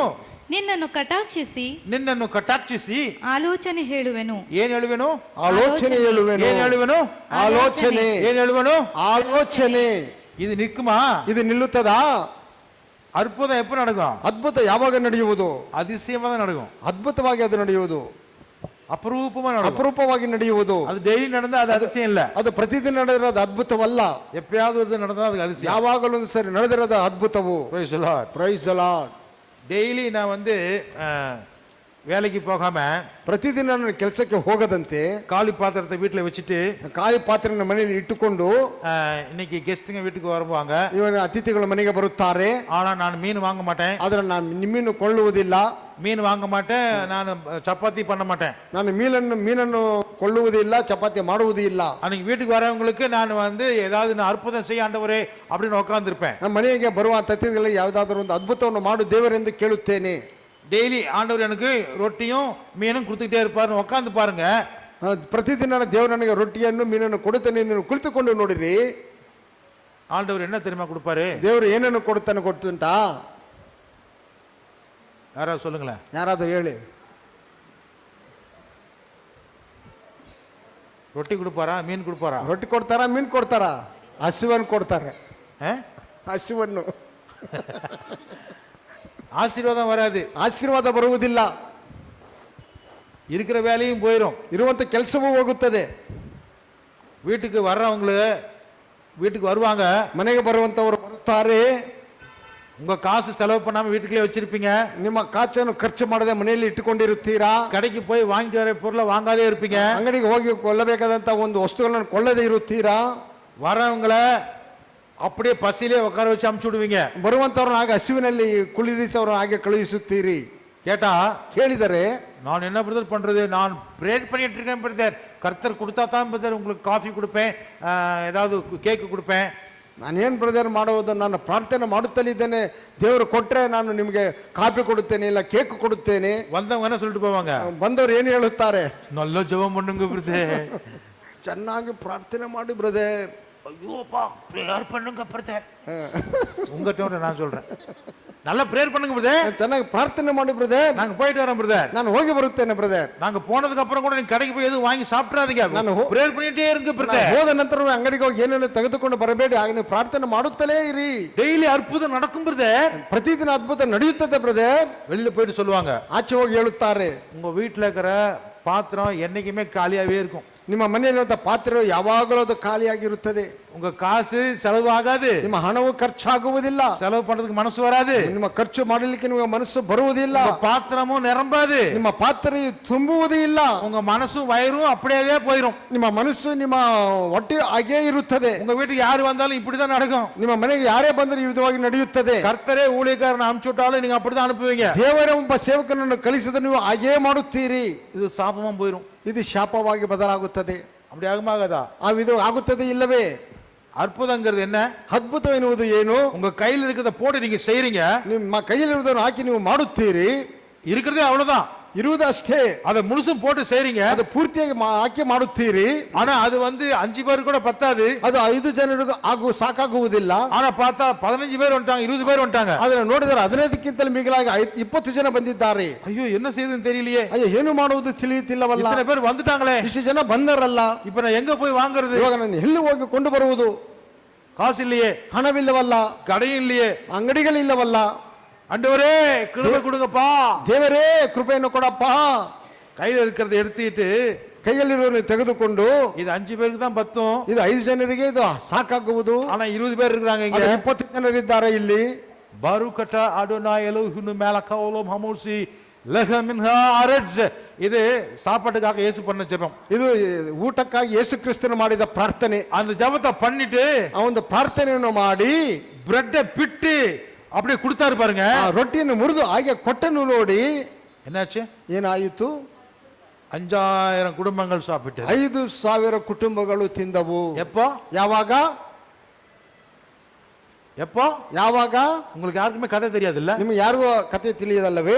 ஒருத்தன் தன்னுடைய சாப்பாட்டை கொடுத்தான், ಒಬ್ಬನು ತನ್ನ ಆ ಊಟವನ್ನು ಕೊಟ್ಟನು, அதனால அற்புதம் நடந்தது. ಆದ್ದರಿಂದ ಅದ್ಭುತವು ನಡೆಯಿತು. நீங்க கொடுக்கிறதுக்கு மனசு இல்லைன்னா, ನಿಮಗೆ ಕೊಡಲಿಕ್ಕೆ ಮನಸ್ಸಿಲ್ಲದೆ ಹೋದರೆ அங்க அற்புதம் நடக்காது. ಅಲ್ಲಿ ಅದ್ಭುತ ನಡೆಯುವುದಿಲ್ಲ. உங்ககிட்ட என்ன இருக்குன்னு கேட்டாரு, ನಿಮ್ಮಲ್ಲಿ ಏನಿದೆ ಎಂದು ದೇವರು ಕೇಳಿದನು. யாரும் கொடுக்காத அப்படியே வச்சிருந்தாங்கன்னா, ಯಾರು ಕೊಡದೆ ಹಾಗೆ ಅದನ್ನು ಇಟ್ಟುಕೊಂಡಿದ್ದರೆ சரி அப்படியே போங்கன்னு விட்டுருப்பாரு. ಸರ್ ಹಾಗೆ ಹೋಗಿ ಎಂದು ಬಿಡುತ್ತಿದ್ದನು. பிலிப்பு வந்தான், ಫಿಲಿಪ್ಪನು ಬಂದನು, கணக்கு போட்டான், ಲೆಕ್ಕ ಹಾಕಿದನು. ஆண்டவரே இத்தனை பேருக்கு தேவையான அளவுக்கு நம்ம கிட்ட 2 மாசம் சம்பளம் கூட இல்லையே. ದೇವರು ಇಷ್ಟು ಜನ ಆಗುವಷ್ಟರ ಮಟ್ಟಿಗೆ 2 ತಿಂಗಳ ಸಂಬಳ ಕೂಡ ನಮ್ಮಲ್ಲಿ ಇಲ್ಲವಲ್ಲ. அவன் பணத்தை மட்டும் தான் பார்த்தான். ಅವನು ಹಣವನ್ನು ಮಾತ್ರ ನೋಡಿದನು. ஆண்ட்ரூ வந்தான், ஆந்திரேயா ಬಂದನು. இந்தாங்க இதானே என்னன்னு கேட்டீங்கல்ல, இல்ல, இவ்வளவுதான் இருக்குது. ಏನಿದು ಕೇಳಿದ್ರಲ್ಲ, ನೋಡಿ ಇಷ್ಟೇ ಇರುವುದು. 5 ரொட்டி, 5 ರೊಟ್ಟಿ, 2 ಮೀನು. 2 ಮೀನು. 5 ರೊಟ್ಟಿ 2 ಮೀನು 5,000 ಜನರಿಗೆ ಹಂಚಿಕೊಟ್ಟನು. 5 ರೊಟ್ಟಿ ಮೀನುಗಳೆರಡು 5,000 ಜನರಿಗೆ ಹಂಚಿಕೊಟ್ಟನು. அப்போ ಹಂಚಿ ಕೊಡುವುದಕ್ಕೆ நீங்க ஏதாவது கொடுக்கணுமா இல்லையா? ಆಗ ಹಂಚುವುದಕ್ಕೆ ನೀವೇನಾದರೂ ಕೊಡಬೇಕಲ್ಲವೇ?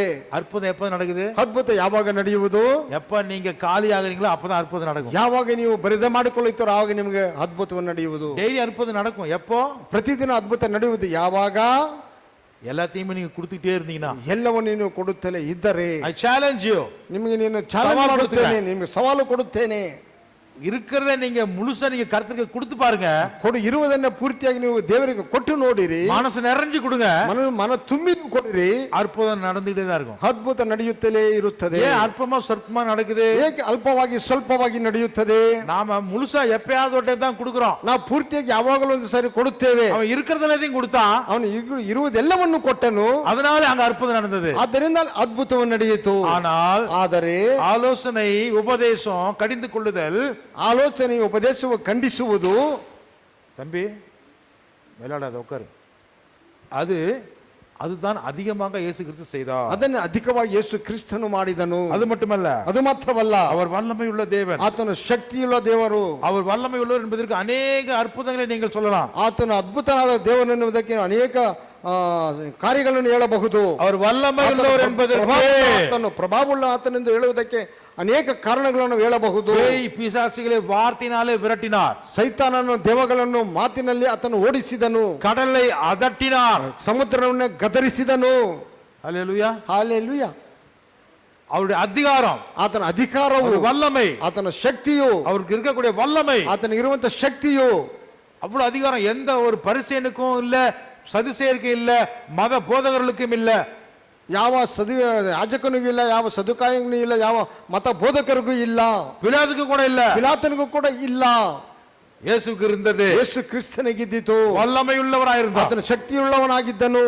அப்படி இருந்தும் ಹಾಗೆ ಇದ್ದು அவர் ಆತನು தாழ்மையா இருந்தார், ಬಹಳ ತಾಳ್ಮೆಯನ್ನಾಗಿದ್ದನು, ತಗ್ಗಿಸಿಕೊಂಡಿದ್ದನು. Praise the Lord. Praise the lord. அதுக்கெல்லாம் வசனம் நான் கொடுக்க முடியும். ಅದಕ್ಕೆಲ್ಲ ವಾಕ್ಯಗಳನ್ನು ನಾನು ಕೊಡಲಿಕ್ಕೆ ಸಾಧ್ಯ. அது மட்டுமல்ல, ಅದು ಮಾತ್ರವಲ್ಲ, அவருக்கு இன்னொரு பேர் இருந்துச்சு, ಆತನಿಗೆ ಮತ್ತೊಂದು ಹೆಸರು ಇದ್ದಿತು, எவர்லாஸ்டிங் ஃபாதர், நித்திய பிதா. ನಿತ್ಯನಾದ ತಂದೆ. அப்படி என்ன அர்த்தம்? ಹಾಗಂದ್ರೆ ಏನು ಅರ್ಥವು?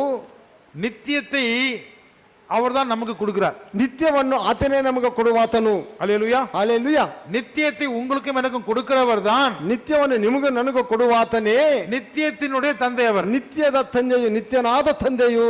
இல்ல இல்ல, நித்தியத்துக்கு அவர்தான் தந்தை. ನಿತ್ಯಕ್ಕೆ ಆತನೇ ತಂದೆಯು. நீங்க நித்திய பிதா நித்திய பிதான்னு சொல்றீங்கல்ல, அதுக்கு மீனிங் நான் சொல்றேன். ಅದಕ್ಕೆ ನೀವು ನಿತ್ಯ ಪಿತ ಅಂತ ಹೇಳ್ತಾರ, ಅದಕ್ಕೆ ನಾನು ಅರ್ಥವನ್ನು ಹೇಳುತ್ತಿದ್ದೇನೆ. என்ன அதுக்கு அர்த்தம்? ಏನ್ ಅರ್ಥವ ಅದಕ್ಕೆ? பரலோக பிதான்னு அர்த்தம் இல்ல, ಪರಲೋಕದ ತಂದೆಯಿಂದ ಅರ್ಥವಲ್ಲ, நித்தியத்தை உங்களுக்கு கொடுத்து உங்களை நிரந்தரமாக வாழ வைக்கிறவர் என்ற அர்த்தம். ನಿತ್ಯವನ್ನು ನಿಮಗೆ ಕೊಟ್ಟು ನಿರಂತರವಾಗಿ ನಿಮ್ಮನ್ನು ಬಾಳಿಸುವಾತನೆಂದು ಅರ್ಥವು. இயேசு கிறிஸ்துவை நம்புகிறவர்களுக்கு, ಯೇಸು ಕ್ರಿಸ್ತನನ್ನು ನಂಬುವವರಿಗೆ அவர் என்ன கொடுக்கிறாரு? ಆತನು ಏನು ಕೊಡುತ್ತಾನೆ? அது கூட தெரியலையா? ಅದು ಕೂಡ ನಿಮಗೆ ತಿಳಿಯುತ್ತಿಲ್ಲವೇ? யோவான் ಯೋಹಾನನು 6ஆம் அதிகாரம் 6ನೇ ಅಧ್ಯಾಯ 47வது வசனம், 47 6:47 ಯೋಹಾನನು ಬರೆದ ಸುವಾರ್ತೆ. chapter 6 verse 47. Very truly I tell you, the one who believes The one who believes has eternal life. has eternal life. அவ்வளவுதான் போட்டுருக்கா? ஹalleluya. విశ్వసించువాడే నిత్య జీవము గలవాడు. 6:47 என்ன போட்டிருக்குது? 6:47 என்ன ஆக்கிது? என்னிடத்தில் விசுவாசிக்கிறவனுக்கு தமிழ்ல அழகா போட்டிருக்கு. நன்னನ್ನು ನಂಬುವವರಿಗೆ. என்னிடத்தில் விசுவாசமா இருக்கிறவனுக்கு பைபிளை வச்சுக்கிட்டு மைக்கையும் வச்சுக்கிட்டு நீங்க படிக்கவே மாட்டீங்க. நித்திய ஜீவன் உண்டு என்று மெய்யாகவே மெய்யாகவே உங்களுக்கு சொல்லுகிறேன். இயேசு கிறிஸ்து என்ன தராரு? ಯೇಸು ಕ್ರಿಸ್ತನು ಏನು ಕೊಡುತ್ತಾನೆ? அது அப்படின்னா அவர்ட்ட என்ன இருக்குது? ಹಾಗಾದ್ರೆ ಆತನಲ್ಲಿ ಏನಿರುವುದು? நித்திய ஜீவன் இருக்குது. ನಿತ್ಯ ಜೀವ ಇರುವುದು. நித்திய ஜீவனுக்கு அவர்தான் அப்பா. ನಿತ್ಯ ಜೀವಕ್ಕೆ ಆತನೇ ತಂದೆಯು. அவரிடத்துல யார் நம்புறாங்களோ, ಆತನಲ್ಲಿ ಯಾರು ಬರುವುದು, ಆತನ ಬಳಿಗೆ ಯಾರು ಬರುತ್ತಾರೋ, இல்ல அவரிடத்துல யார் நம்புகிறார்களோ, ಆತನಲ್ಲಿ ಯಾರು ನಂಬಿಕೆ ನೀಡುತ್ತಾರೋ, அவர் மேல யார் நம்பிக்கை வைக்கிறார்களோ, ಆತನ ಮೇಲೆ ಯಾರು ನಂಬಿಕೆ ನೀಡುತ್ತಾರೋ அவர்களுக்கு அவர் என்ன கொடுக்க முடியும்? ಅವರಿಗೆ ಆತನು ಏನು ಕೊಡಲಿಕ್ಕೆ ಸಾಧ್ಯವು? அவர்கிட்ட என்ன இருக்குது அதை கொடுப்பாரு. ಆತನಲ್ಲಿ ಏನಿರುವುದನ್ನು ಆತನು ಕೊಡುತ್ತಾನೆ. அவர் எதுக்கு தகப்பனா இருக்காரு? ಆತನು ಯಾವುದಕ್ಕೆ ತಂದೆಯಾಗಿದ್ದಾನೆ? நித்திய ஜீவனுக்கு தந்தையா இருக்கிறாரு. ನಿತ್ಯ ಜೀವಕ್ಕೆ ಆತನು ತಂದೆಯಾಗಿದ್ದಾನೆ. அதனாலதான் அவருக்கு பேரு. ಆದ್ದರಿಂದಲೇ ಆತನಿಗೆ ಹೆಸರು ஹல்லேலூயா. ஹல்லேலூயா. நித்தியத்தை கொடுக்கக்கூடியவர், ನಿತ್ಯವನ್ನು ಕೊಡುವ ಆತನು. அவர் பரலோக தந்தை இல்ல, ಆತನು ಪರಲೋಕದ ತಂದೆಯಲ್ಲ. பரலோகದ பிதாவை அவரும் பிதான்னு கூப்பிடுறாரு. ಪರಲೋಕದ ತಂದೆಯನ್ನು ಆತನು ತಂದೆ ಎಂದು ಕೂಗುತ್ತಾನೆ. அவர் அனுப்பினதுனாலே குமாரன் வந்தார். ಆತನು ಕಳಿಸಿದ್ದರಿಂದಲೇ ಕುಮಾರನು ಬಂದನು. குமாரனுடைய கையில தான், ಕುಮಾರನ ಕೈಯಲ್ಲಿ என்ன இருக்குது? ಏನಿರುವುದು? நித்திய ನಿತ್ಯ ಜೀವವಿರುವುದು. குமாரனாகிய இயேசுவினுடைய கையில் என்ன இருக்குது? ಕುಮಾರ ಯೇಸು ಕ್ರಿಸ್ತನ ಕೈಯಲ್ಲಿ ಏನಿರುವುದು? ನಿತ್ಯ ಜೀವ. குமாரனாகிய இயேசுவின் கையில் என்ன இருக்கிறது? ಕುಮಾರನ ಯೇಸು ಕೈಯಲ್ಲಿ ಏನಿರುವುದು? ನಿತ್ಯ ಜೀವ. அவர்தான் நமக்கு என்ன கொடுக்கிறாரு? ಆತನೇ ನಮಗೆ ಏನು ಕೊಡುತ್ತಾನೆ? Everlasting life. எவர்லாஸ்டிங் லைஃப் அவர் கொடுக்கிறார். ನಿತ್ಯ ಜೀವವನ್ನು ನಮಗೆ ಆತನು ಕೊಡುತ್ತಾನೆ. அதனாலதான் ಆದ್ದರಿಂದಲೇ இயேசுவை நம்புகிறவர்களுக்கு, ಯೇಸುವನ್ನು ನಂಬುವವರಿಗೆ நித்திய ஜீவன் கிடைக்குது. ನಿತ್ಯ ಜೀವ ದೊರಕುತ್ತದೆ. ஹல்லேலூயா. ஹல்லேலೂயா. புரியுதா உங்களுக்கு? ಅರ್ಥವಾಗುತ್ತಿದೆ ನಿಮಗೆ? இயேசு யாரு? ಯೇಸು ಯಾರು? தேவனுடைய குமாரன். ದೇವರ ಕುಮಾರನು. அவர் கையில் என்ன இருக்குது? ಆತನ ಕೈಯಲ್ಲಿ ಏನಿರುವುದು? அவர் கையில் என்ன இருக்குது? ನಿತ್ಯ ಜೀವ. அவர் கையில் என்ன இருக்குது? ಮೈಕ್ ಇಟ್ಕಮ್ಮ. ನಿತ್ಯ ಜೀವ. ಕೈ ವಲಿಗಿದಾ?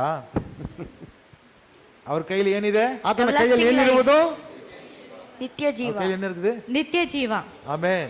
ಆಮೆನ್. இயேசு கையில நித்திய ஜீவன் இருக்கிறதுனால தான், ಯೇಸು ಕ್ರಿಸ್ತನ ಕೈಯಲ್ಲಿ ನಿತ್ಯ ಜೀವ ಇರುವುದರಿಂದಲೇ நித்தியத்துக்கு அவர் தந்தையாக இருக்கிறார். ನಿತ್ಯಕ್ಕೆ ಆತನು ತಂದೆಯಾಗಿದ್ದಾನೆ. அது மட்டுமல்ல, ಅದು ಮಾತ್ರವಲ್ಲ, அவருக்கு பேரு ಆತನಿಗೆ ಹೆಸರು சமாதானம் பண்ணக்கூடியவராயிருக்கிறார். ಸಮಾಧಾನವನ್ನು ಮಾಡುವ ಆತನಾಗಿದ್ದಾನೆ. சமாதானம் யாருக்குங்க பண்ணணும்? ಸಮಾಧಾನ ಯಾರೊಟ್ಟಿಗೆ ಮಾಡಿಕೊಳ್ಳಬೇಕು? யாருக்கு சமாதானம் பண்ணணும்? ಯಾರಿಗೆ ಸಮಾಧಾನವನ್ನು ಮಾಡಬೇಕು? those who are separated, பிரிஞ்சு போனவங்களுக்கு சமாதானம் தேவை. ಬೇರ್ಪಟ್ಟವರಿಗೆ ಸಮಾಧಾನವೂ ಬೇಕು. யாரை விட்டு யாரு பிரிஞ்சு போனா? ಯಾರನ್ನು ಬಿಟ್ಟು ಯಾರು ಬೇರೆ ಆದರು? பரிசுத்தமான தேவனை விட்டு, ಪರಿಶುದ್ಧವಾದ ದೇವರನ್ನು ಬಿಟ್ಟು எல்லா மனுஷனும் பாவம் செஞ்சு பிரிஞ்சு போயிட்டான். ಎಲ್ಲಾ ಮನುಷ್ಯರು ಪಾಪವನ್ನು ಮಾಡಿ ಬೇರ್ಪಟ್ಟರು, ಬೇರೆಯಾಗಿ ಹೋದರು. பரிசுத்தமான தேவன், ಪರಿಶುದ್ಧವಾದ ದೇವರು அவர் மாறவே இல்லை, அப்படியே இருக்கிறார். ಆತನು ಬದಲಾಗಲಿಲ್ಲ, ಹಾಗೆಯೇ ಇದ್ದಾನೆ. ஆனா மனுஷன், ಆದ್ರೆ ಮನುಷ್ಯನು பாவம் செஞ்சு ಪಾಪವನ್ನು ಮಾಡಿ தேவனோட இருக்க முடியல. ದೇವರೊಟ್ಟಿಗೆ ಇರಲಿಕ್ಕೆ ಸಾಧ್ಯವಾಗಲಿಲ್ಲ. அவர் கொடுக்கிற ஆலோசனை அவனுக்கு பிடிக்கல. ಆತನು ಕೊಡುವಂತ ಆಲೋಚನೆ ಅವನಿಗೆ ಇಷ್ಟವಾಗಲಿಲ್ಲ. அவருடைய நித்திய ஜீவனுடைய வசனம் அவருக்கு தேவையில்லை. ಆತನ ನಿತ್ಯ ಜೀವದ ವಾಕ್ಯವು ಆತನಿಗೆ ಬೇಕಾಗಿರಲಿಲ್ಲ. அவர் வாழ்க்கையில பண்ற மாற்றங்கள், அதிசயங்கள் அவனுக்கு வேணான்னு போயிட்டான். ಅವರ ಜೀವನದಲ್ಲಿ ಮಾಡುವಂತ ಬದಲಾವಣೆಗಳನ್ನು, ಅದ್ಭುತಗಳನ್ನು ಅವನಿಗೆ ಬೇಕಾಗಿರಲಿಲ್ಲ. அவன் தூரமா போயிட்டான், ಅವನು ದೂರವಾಗಿ ಹೋದನು, இருட்டுல போயிட்டான். ಕತ್ತಲಿಗೆ ಹೋದನು. இப்போ அவனை திரும்பி சேர்ப்பதற்கு யாராலையும் முடியல. ತಿರ್ಗಾ ಅವನನ್ನು ಸೇರಿಸುವುದಕ್ಕೆ ಯಾರಿಂದಲೂ ಸಾಧ್ಯವಾಗಲಿಲ್ಲ. அப்பதான் இயேசு கிறிஸ்து வருகிறார். ಆಗಲೇ ಯೇಸು ಕ್ರಿಸ್ತನು ಬರುತ್ತಾನೆ.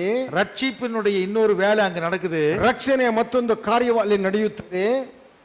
சும்மா வராத ரட்சிப்பு, ಸುಮ್ಮನೆ ಬರುವುದಿಲ್ಲ ರಕ್ಷಣೆಯು. ரெண்டு பேரையும் பிரிஞ்சிருக்கிற ரெண்டு பேரையும் ஒன்னா சேர்க்கிறது தான் ரட்சிப்பினுடைய வேலை.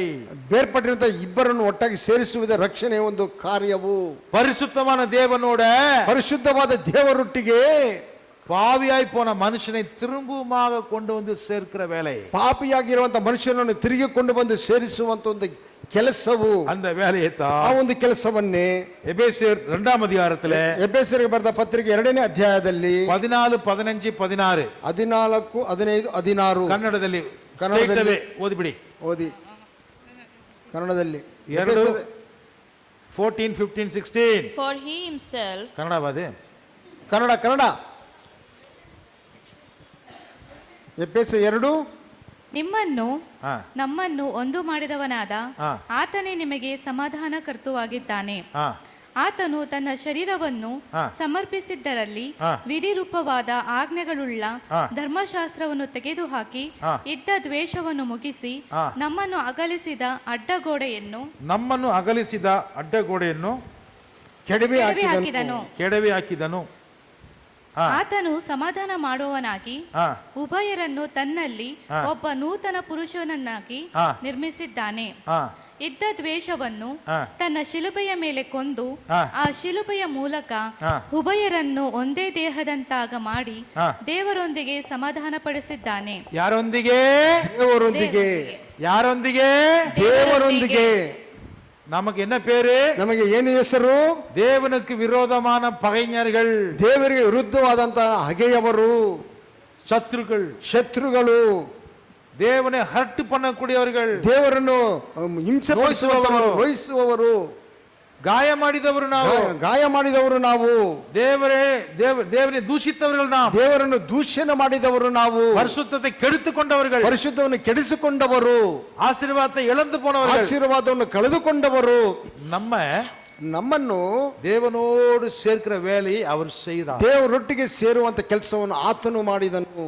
அப்படின்னா ಹಾಗೆಂದರೆ ரட்சிப்புக்குள்ள என்னெல்லாம் இருக்குது? ರಕ್ಷಣೆಯೊಳಗೆ ಏನೆಲ್ಲ ಇರುವುದು? ನಂಬರ್ 1 ನಂಬರ್ 1 அதிசயம், ಅದ್ಭುತವು. ನಂಬರ್ 2 2 ಆಲೋಚನೆ, ನಂಬರ್ 3 ನಿತ್ಯ ಜೀವ. ನಿತ್ಯ ಜೀವ. ನಿತ್ಯ ಜೀವವು. ಅದಕ್ಕೆ ಮುನ್ನಾಡಿ ಅದರ ನಂತರ ಅದಕ್ಕೆ ಮುಂಚಿತವಾಗಿ ಆಲೋಚನಕರ್ತ. சரி, அதுக்கு நடுவில் ஒன்று விட்டுட்டீங்களே, வல்லமை, ಪ್ರಭಾವವುಳ್ಳ, வல்லமை, சக்தி, ಶಕ್ತಿಯಾದ ಶಕ್ತಿಯುಳ್ಳ. நீங்க கிறிஸ்துவுக்கு உண்மையா வாழ்றதுக்கு உங்களுக்கு பலம் கொடுக்கிறவர் அவர்தான். ನಿಮಗೆ ಕ್ರಿಸ್ತನಲ್ಲಿ ನಿಜಸ್ಥರಾಗಿ ಬಾಳುವುದಕ್ಕೆ ಬಲವನ್ನು ಕೊಡುವ ಆತನು. இன்னைக்கு நீங்க விசுவாசத்தில் நிக்கிறதுக்கு காரணமே அவர் கொடுக்கிற சக்தி தான். ಈ ದಿನದಲ್ಲಿ ವಿಶ್ವಾಸದಲ್ಲಿ ನಿಲ್ಲುವುದಕ್ಕೆ ಶಕ್ತಿಯನ್ನು ಕೊಟ್ಟ ಆತನೇ. பாவத்துல பலகீனமா செத்து போயிருந்தீங்க, இன்னைக்கு நிக்கிற வச்சிருக்காரு, உயிரோட வச்சிருக்காரு, அது அவருடைய வல்லமை தான். ಭಾವದಲ್ಲಿ ಪಾಪದ ಬಲಹೀನತೆಯಲ್ಲಿ ಸತ್ತು ಹೋದಂತವರಾಗಿದ್ದೀರಿ, ಆದರೆ ಈ ದಿನ ಆತನು ನಿಲ್ಲಿಸಿದ್ದಾನೆ ಆತನ ಶಕ್ತಿಯಿಂದಲೇ. உங்களை உயிரோட எழுப்பி நிக்க வச்சிருக்காரு, உட்கார வச்சிருக்காரு, பேச வைக்கிறாரே, அது அவருடைய வல்லமை. ನಿಮ್ಮನ್ನು ಜೀವದಿಂದ ಎಬ್ಬಿಸಿ ನಿಮ್ಮನ್ನು ಮಾತನಾಡುವಂತೆ, ಕುಳಿತುಕೊಳ್ಳುವಂತೆ, ಕೇಳುವಂತೆ ಮಾಡಿದ್ದನಲ್ಲವೇ ಆತನ ಒಂದು ಶಕ್ತಿಯು. அதிசயம், ಅದ್ಭುತವು, ಆಲೋಚನೆ, ಶಕ್ತಿ, அவருடைய ಶಕ್ತಿ, வல்லமை, ಆತನ ಶಕ್ತಿಯು, நித்திய ஜீவன், ನಿತ್ಯ ಜೀವ, ಸಮಾಧಾನ. இதெல்லாத்தையும் ஒண்ணா சேர்த்து சொன்னா, ಇವೆಲ್ಲವನ್ನು ಒಟ್ಟಾಗಿ ಸೇರಿಸಿ ಹೇಳಿದರೆ அதை செய்யறவர் பேர் ಯೇಸುವಾ, ಅದನ್ನು ಮಾಡಿದವರ ಹೆಸರು ಯೇಸುವ, ಅದನ್ನು ಮಾಡುವವರು ಯೇಸುವಾ, ಅದನ್ನು ಮಾಡುವವರು ಯೇಸುವ. இதெல்லாம் சேர்த்து சொன்னா, ಇದೆಲ್ಲವನ್ನು ಸೇರಿಸಿ ಹೇಳಿದರೆ, அவர் செய்த காரியங்களை சேர்த்து சொன்னா, ಆತನು ಮಾಡುವಂತ ಕಾರ್ಯಗಳನ್ನು ಸೇರಿಸಿ ಹೇಳಿದರೆ ரட்சிப்பு, ರಕ್ಷಣೆ. ஹல்லேலூயா, ಹಲ್ಲೆಲೂಯಾ. ಇದಕ್ಕೆಲ್ಲ சேர்த்து சொன்னா, ಇದಕ್ಕೆಲ್ಲ ಸೇರಿಸಿ ಹೇಳಿದರೆ, ரட்சிப்பை விவரிச்சு சொன்னா, ರಕ್ಷಣೆಯನ್ನು ವಿವರಿಸಿ ಹೇಳಿದರೆ, if you explain what is salvation, ರಕ್ಷಣೆಯ ಒಂದು ಕಾರ್ಯವನ್ನು ಹೇಳಿದರೆ, ವಿವರಿಸಿ ಹೇಳಿದರೆ, what is salvation? Wonderful Counselor, Prince of Peace. Wonderful Counselor, Prince of Peace. Wonders, counseling, Everlasting life. everlasting life, And Prince of Peace. And peace we get. might Might and peace. and peace. இதான் ரட்சிப்பு. ಇದುವೇ ಆ ರಕ್ಷಣೆಯು. ரட்சிப்புன்னு சொன்னா, விவரிச்சு சொன்னா என்ன சொல்லுவீங்க? ರಕ್ಷಣೆ ಎಂದು ವಿವರಿಸಿ ಹೇಳಿದರೆ ಏನು ಹೇಳುತ್ತೀರಿ? ಅದ್ಭುತ ಕರ್ತನು, ಮೈಕ್ ಅದ್ಭುತ ಸ್ವರೂಪನು, ಅದ್ಭುತ ಸ್ವರೂಪನು, ಸಮಾಧಾನದ ಪ್ರಭು, ಅದ್ಭುತ, ಆಲೋಚನಕರ್ತನು, ಆಲೋಚನೆ, ಸಮಾಧಾನದ ಪ್ರಭು. ಸಮಾಧಾನ. ரட்சிப்புன்னு என்னன்னு கேக்குறேன். ರಕ್ಷಣೆ ಅಂದ್ರೆ ಎಂದು ಅದ್ಭುತ, ಹಲೋ ರಿಪೀಟ್ ಮಾಡು. ಅದ್ಭುತ, ಅದ್ಭುತ, ಆಲೋಚನೆ, ಶಕ್ತಿ, ನಿತ್ಯ ನಿತ್ಯ ಜೀವ, ಸಮಾಧಾನ. ಇದಕ್ಕೆ ಹೆಸರೇನು? ರಕ್ಷಣೆ. ಇದನ್ನು ಮಾಡುವವರು ಯಾರು? ಯೇಸುವ. ಯೇசுவா. ரட்சிப்புனா என்னன்னு சொல்லுங்க. ರಕ್ಷಣೆ ಅಂದರೆ ಏನು ಹೇಳಿ? நித்திய நித்திய ஜீவன், இல்ல முதல்ல இருந்து எப்படி சொல்லுங்க. ಮೊದಲನೇ ವಾಕ್ಯ ಮೊದಲನೇ ಮಾತಿನ அதிசயம், அதிசயம், ஆ, ஆலோசனை, ஆலோசனை, நித்தியமானவர், நித்தியம். இல்ல நித்திய ரட்சிப்புனா என்னன்னு தெரியுமா? ರಕ್ಷಣೆ ಅಂದ್ರೆ ಏನು ಗೊತ್ತುಂಟೆ? அதிசயம் உங்களுக்கு செய்யறது, உங்களுக்கு அதிசயத்தை செய்யறாரு. ಅದ್ಭುತವನ್ನು ಮಾಡುತ್ತಾನೆ ಆತನು ನಿಮಗೆ, உங்களுக்கு ஆலோசனை கொடுக்கிறாரு, ನಿಮಗೆ ಆಲೋಚನೆ ಕೊಡುತ್ತಾನೆ, உங்களுடைய வாழ்க்கையில பலத்தை கொடுக்கிறாரு, ನಿಮ್ಮ ಜೀವನದಲ್ಲಿ ಬಲವನ್ನು ಕೊಡುತ್ತಾನೆ, நீங்க நிரந்தரமா வாழக்கூடிய நித்திய ஜீவனை கொடுக்கிறாரு. ನಿಮಗೆ ನಿರಂತರವಾಗಿ ಬಾಳುವಂತ ನಿತ್ಯ ಜೀವವನ್ನು ಕೊಡುತ್ತಾನೆ. உங்களுக்கும் தேவனுக்கும் இடையில பிரிவினை இல்லாதபடிக்கு சமாதானப்படுத்துகிறார். ನಿಮಗೂ ದೇವರಿಗೆ ಮಧ್ಯದಲ್ಲಿ ಬೇರ್ಪಡಿಕೆ ಇಲ್ಲದಂತೆ ನಿಮಗೆ ಸಮಾಧಾನವನ್ನು ಕೊಡುತ್ತಾನೆ. அவர் உங்களுக்கு என்ன கொடுத்தாரு? ಆತನು ನಿಮಗೆ ಏನು ಕೊಟ್ಟನು? ரட்சிப்பு கொடுத்தாரு. ರಕ್ಷಣೆಯನ್ನು ಕೊಟ್ಟನು. அப்ப ரட்சிப்புனா என்ன? ಆ ರಕ್ಷಣೆ ಎಂದರೆ ಏನು? உங்க வாழ்க்கையில் நடக்கிற அற்புதங்கள், ನಿಮ್ಮ ಜೀವನದಲ್ಲಿ ನಡೆಯುವಂತ ಅದ್ಭುತಗಳು, உங்களுக்கு தேவன் கொடுக்கிற வழி நடத்துதல்கள், ಆಲೋಚನೆಗಳು, ನಿಮ್ಮ ದೇವರು ಕೊಡುವಂತ ಆಲೋಚನೆಗಳು, தேவன் உங்களுக்கு கொடுக்கிற பலம், ದೇವರು ನಿಮಗೆ ಕೊಡುವಂತ ಬಲವು, தேவன் உங்களுக்கு கொடுத்திருக்கிற நித்திய ஜீவன், ದೇವರು ನಿಮಗೆ ಕೊಟ್ಟಂತ ನಿತ್ಯ ಜೀವವು, தேவன் உங்களுக்கு கொடுத்திருக்கிற சமாதானம், ದೇವರು ನಿಮಗೆ ಕೊಟ್ಟಿರುವಂತ ಸಮಾಧಾನವು, இதெல்லாம் ஒண்ணா சேர்த்து ಇದೆಲ್ಲವನ್ನು ಒಟ್ಟಾಗಿ ಸೇರಿಸಿ ஒரே வார்த்தையில சொன்னா என்ன சொல்லுவீங்க? ಒಂದೇ ವಾಕ್ಯದಲ್ಲಿ ಹೇಳಬೇಕಂದ್ರೆ ಏನೆಂದು ಹೇಳುತ್ತೀರಿ? ಒಂದೇ ಪದದಲ್ಲಿ ಹೇಳಿದ್ರೆ ಏನ್ ಹೇಳ್ತೀರಾ? ரட்சிப்பு. ರಕ್ಷಣೆ. புரியுதா உங்களுக்கு? ಅರ್ಥವಾಗುತ್ತಿದೆಯಾ ನಿಮಗೆ? தான் பேராக வையுங்கன்னு சொல்லி யோசேப்புக்கு மரியாளுக்கு ஆண்டவர் சொன்னார். ಇದನ್ನು ಹೆಸರಾಗಿ ಇಡಿರಿ ಎಂದು ಯೋಸೇಫನಿಗೂ ಮರಿಯಲಿಗೂ ದೇವರು ಹೇಳಿದನು. ஹல்லேலூயா. ಹಾಲೆಲೂಯಾ. புரியுதா? ಅರ್ಥವಾಗುತ್ತಿದೆಯಾ? இயேசுன்னு பேர் வைக்கிறதுக்கு இவ்வளவு பெரிய பிரசங்கமா பாஸ்டர்? ಯೇಸು ಎಂದು ಹೆಸರಿಡೋದಕ್ಕೆ ಇಷ್ಟು ದೊಡ್ಡ ಬೋಧನೆಯ ಪಾಸ್ಟರ್? இந்த டைம்ல சொல்லணும், எப்ப சொல்றது? ಈ ಸಮಯದಲ್ಲಿ ಹೇಳದ ಮತ್ತೆ ಯಾವಾಗ ಹೇಳುವುದು? ಹಾಲೆಲೂಯಾ. கண்களை மூடி ஜெபம் செய்வோம். ನಾವು ಕಣ್ಗಳನ್ನು ಮುಚ್ಚಿ ಪ್ರಾರ್ಥನೆ ಮಾಡೋಣ.